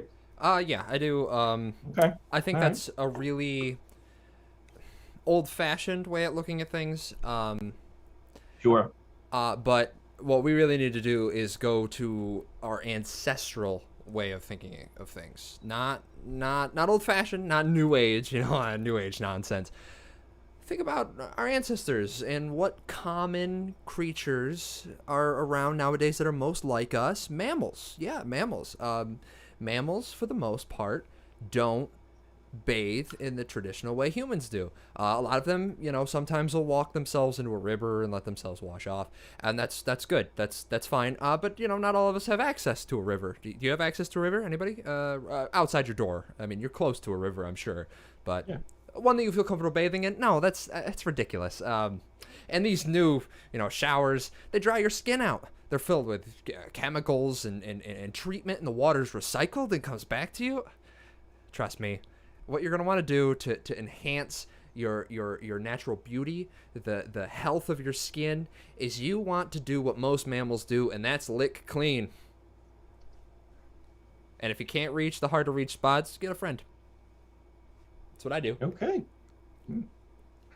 That's interesting advice. That's the line. That's the line, Jess, right there. That's the line. It's the line for a lot of people. I'd just like to add really quickly to touch on that. That's actually really high on my list of things to do on a date. So good to know. Anybody thinking about dating Cam, please keep that in mind. Hand rations, what do you think? I think we've been going about this all wrong. We've been thinking about, how do you shower with like in a traditional way, or at least if not a traditional way, in a way that would need to become a habit. Sure, you can lick yourself clean, but you're just going to get dirty again. It's just this thing that you have to do your entire life. No, we need to think of water alternatives that will keep us completely clean for the rest of our lives. And the way to do that is to just take a bath in boiling hot lava. Because, they always tell you to wash your hands with hot water because the hot water kills the germs and all that sort of stuff. And you want to take a shower with hot water, but then it's too hot and it's just no. What you need to do, it's going to be very uncomfortable the first time, but then you never have to do it again. You just jump in some hot lava, and then if you survive, then somebody can be like, hey, you need to go take a shower now. You're like, I burnt my skin off. with hot lava. You go take a shower. I am a hero here. I'm the one who showed why we couldn't do this with hot lava. But you know what? That's not going to happen to you. Forget that last part. It's going to work totally fine. I love it personally, but that's just me. Okay, we have a fairly direct question. Once again from Kara, and she wants to know, how do I throw John under the bus? And that's me. Oh, I know my flop's name up tonight. Jeez, what a piker. So how do you throw me under the bus? And that's Dr. Brainpee. Want to help her out with that? Well, Kara, here's the thing, bud. There's an old saying about throwing somebody under the bus is that you're not throwing them under the bus, you just become the bus. So I mean, you did it. You called them out. It says Gianfranco right there. Boop. That's at least on my screen. So yeah, I mean, good job. I don't know why you're asking questions about this. You have done it. Yeah. A+. Yeah. So Dr. Brainpee says, good job. I mean, okay, yeah, sure, but you've got to think bigger, right? You want to throw John under the bus. I mean, right now it's limited right now just to this stream, which is on YouTube and potentially anyone can see. But what you need to do is make sure everyone sees. So you're going to start, renting billboards and advertising on television, maybe a radio commercial. You want to reach as many people as possible and make sure you spell his name correctly and say his name correctly. And possibly give them their home address, which I can give you right now. It's hold on a second. You know what? Why don't you go ahead? I'll get it to you in a minute. I'll put it in the chat. Okay, I can go. Well, and I can actually, Cam, I can save you the trouble of doing that. See, what Kara has failed to really put into the equation of her question is this: I am exceedingly stupid and gullible, right? You don't have to go to a great deal of work. Now, one of the things I know about Kara is a terrific baker.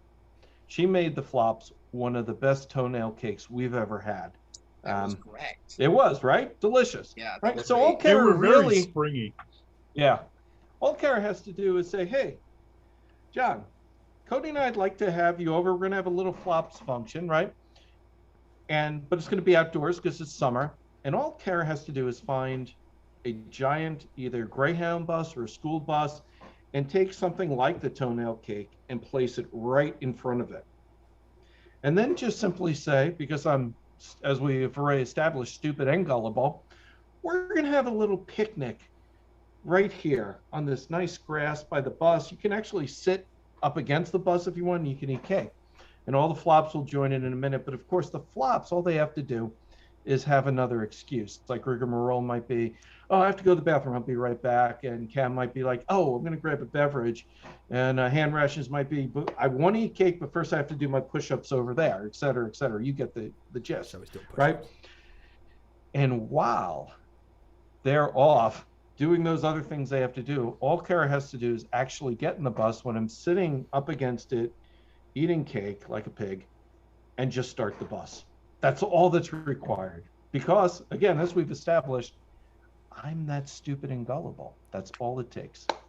Hope that helps. And when's the picnic again?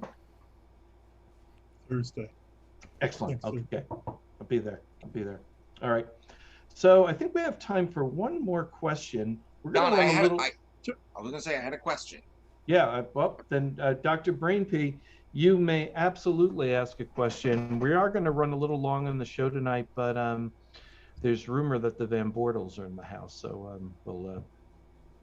we'll check on that in a minute. But yeah, what's your question? My question is, when you get, you go to the bank and you get those like super crisp new 20s that you can't even count because they're so sticky. How do you get them back to normal? What's the fastest way to get brand new sticky $20 bills, random denomination out there, not the bane of my existence, back to being normal $20 bills? Right. Facilitate ease of use. Well, I think Joe Lobb might have a suggestion for you there. Yeah. Well, are these all wrapped up? Is that part of the problem? Nope. After you can unwrap them and loose, and we just need to break them up. They're already loose. Okay. Because if they were in the wrapper, I'd say the first thing you have to do is cut the wrapper, but we don't have to worry about that. So this is a sticky problem. You want to change the humidity so that it's not quite as much clinging due to the water in the air, but you don't want to get it dried out. And you certainly don't want to get it so hot that they're caught on fire. So what I suggest, you get one of those little thumb and finger counter things, the little plastic mini gloves, and you separate them one at a time. I didn't say this was going to be easy or quick, and just let them decorate your apartment with them so that each one has enough surface area so that all the water will evaporate. Next day, they've kind of relaxed into the real world a little bit. You can put two together and they won't cling to each other. They'll separate the way normal bills would. Try that and see if that'll work. Okay. That seems like a lot of work. I have to agree with that. I'm lazy. I think the easiest way is to swap the bills.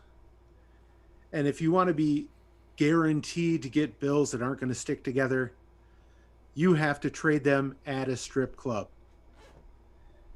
Go in, find yourself a seat, make yourself a regular.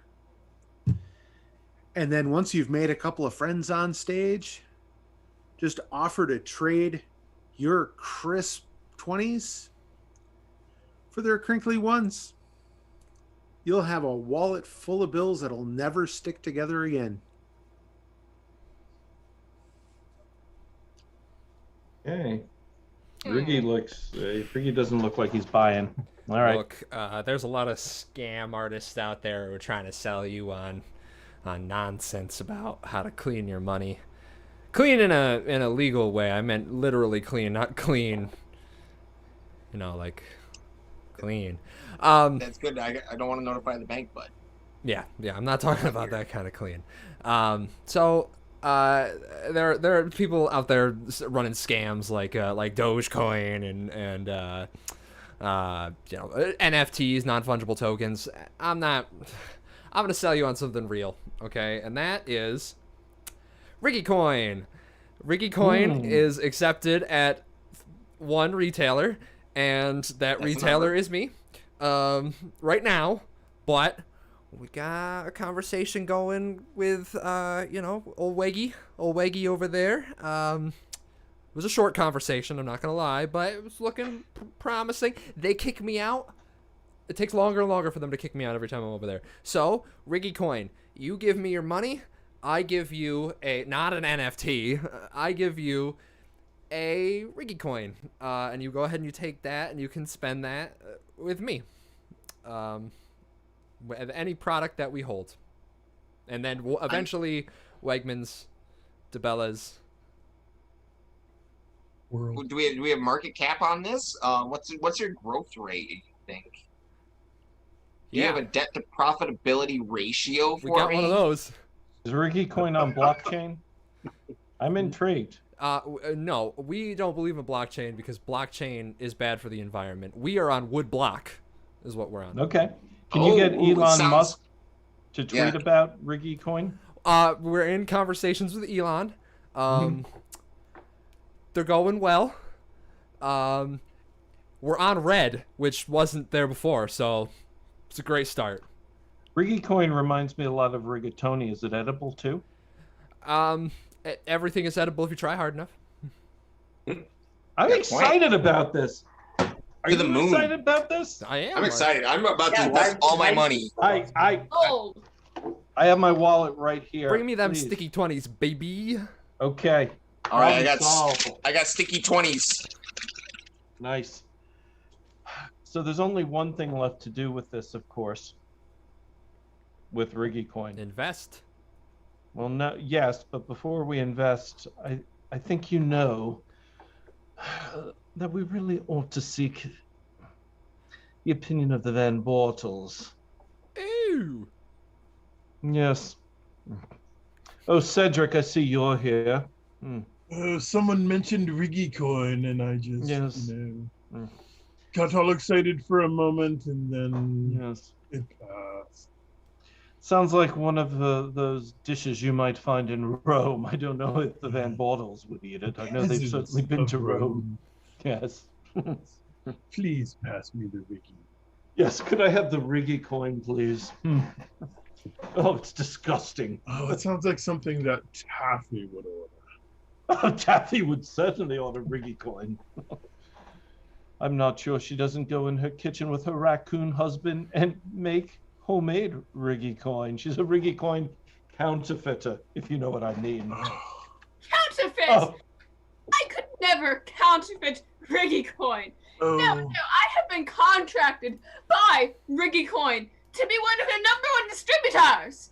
hello, Taffy. hello, Taffy. Hello, person I don't remember the name of. Oh, Taffy, please. You know Cedric well, and I Well- understand why you might want to forget him, certainly, but Well, I mean, clearly it's the new body. I mean, I get that. yes, Yes. it's true. You did bring your body tonight, Cedric. Had Well, your okay, sheet from- detached and then reattached and then detached and reattached again. It's a long saga. We've all been keeping up here. This one's from Yes. Holland. Ah, My Yes. goodness, why is there always fighting going on whenever I show up? How low class. Yes, why is that, Josephilus? Oh, Joseph. Well, that would be Joseph Ellis, but of course you don't get the TLS, so you don't know that. It seems like Josephilus is more accurate, certainly. Maybe yes, maybe no.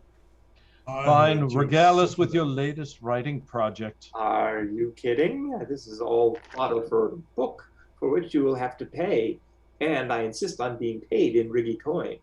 Okay. I will gladly pay you in Riggy coin. Well, good. Would you like Well, one happy. Riggy coin or 2 Riggy? 2 Riggy coins. It's actually going to be into the 17 to 24 range, but my publisher and I will talk it out.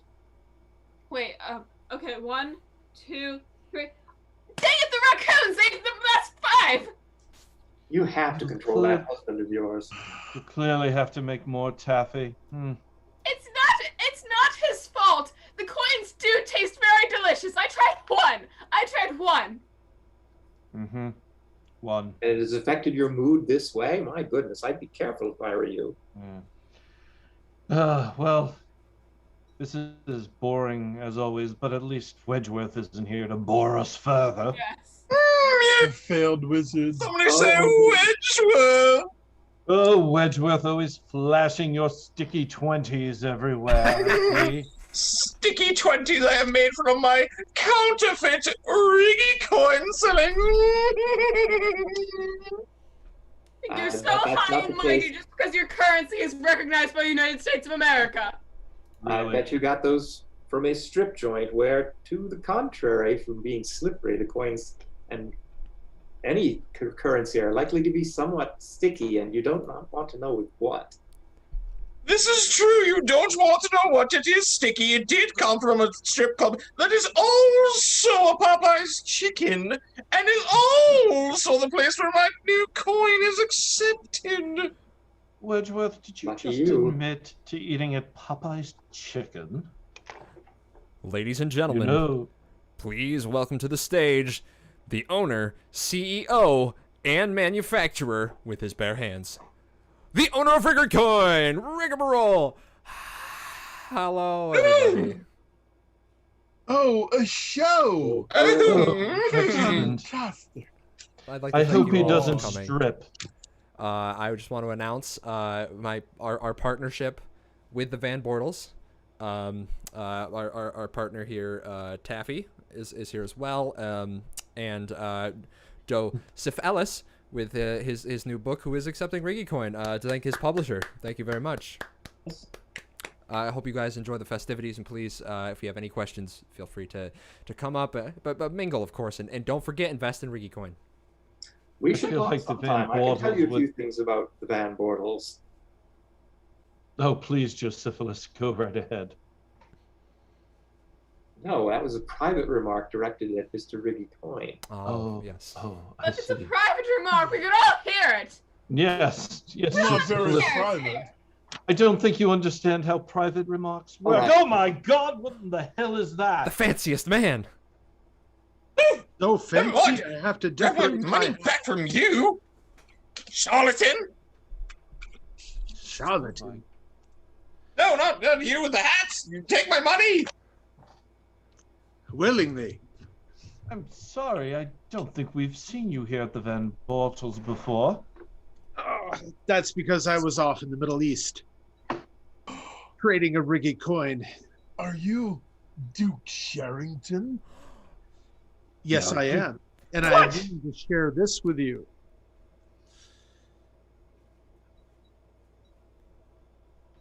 That was it. Just this look. That was all I wanted. Oh, to I share. thought there was more. Oh. Now that's privacy. Well, This that's was quite a Yes. look.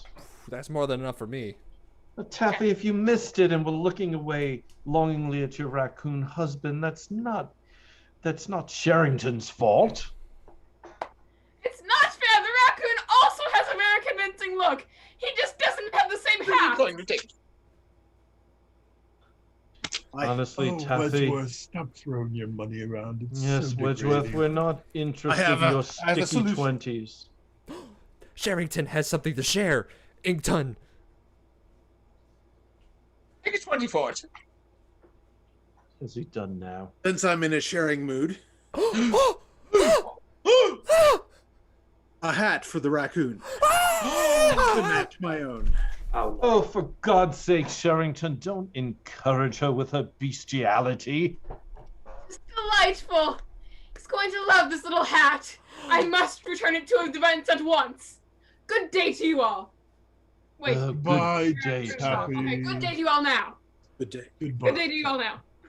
Oh, I feel Gentlemen? like the air just cleared. You know what this means? We must prepare. We must be ready. Wedgeworth out.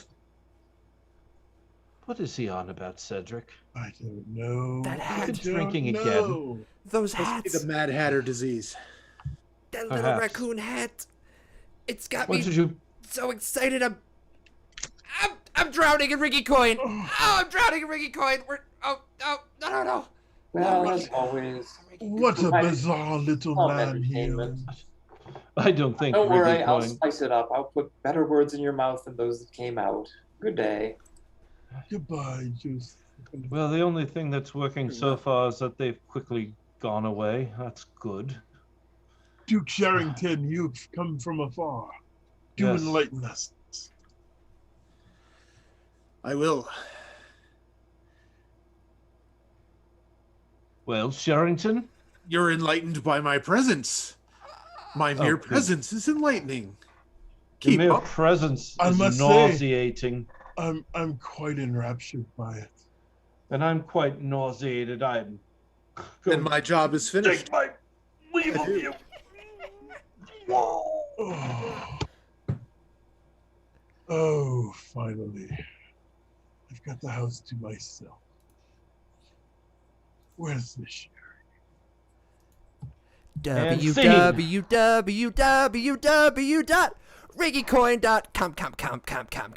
www.riggycoin.com. For all your purchasing needs. Time for Viggy All right. That is Take our exit show 47. for tonight. Offer Boyd, Utah. That's right. Thank you. Thank you for tuning in, and please help us support our charity. We haven't done as well as we typically do, but this fundraiser will be live for a while, and we'll promote on Facebook and shame our friends till we do a good job for the Brain Injury Association of New York. Hope you had fun. I had a ball tonight. This is a fun show for me, anyway, and. We're still figuring out when our July show will be, and there may be some flop sightings out and about town. We're still deciding on that. We'll see. But do follow us on Facebook and Instagram and stay abreast of all flops happenings. It's what the Van Bortles would do. Other than that, I'm going to advise you to buy Riggy Coin. Buy lots of Riggy Coin. We'll undoubtedly have a link on our website soon. With instructions of how you can buy tons and tons of Rigi coin. Again, widely available to be spent at Rigi's house. And so, Oh, we accept it. Also, one way to get Rigi coin is to donate to the charity. You earn Rigi coin. yes, by that's donating to the true. charity. Yeah. So How we there you mint have Rigi it. coin. That's right. All right, that's it for us tonight. Be well. See you next time.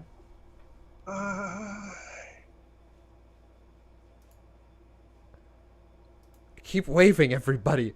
Keep waving. Keep saying goodbye. Wave like the queen.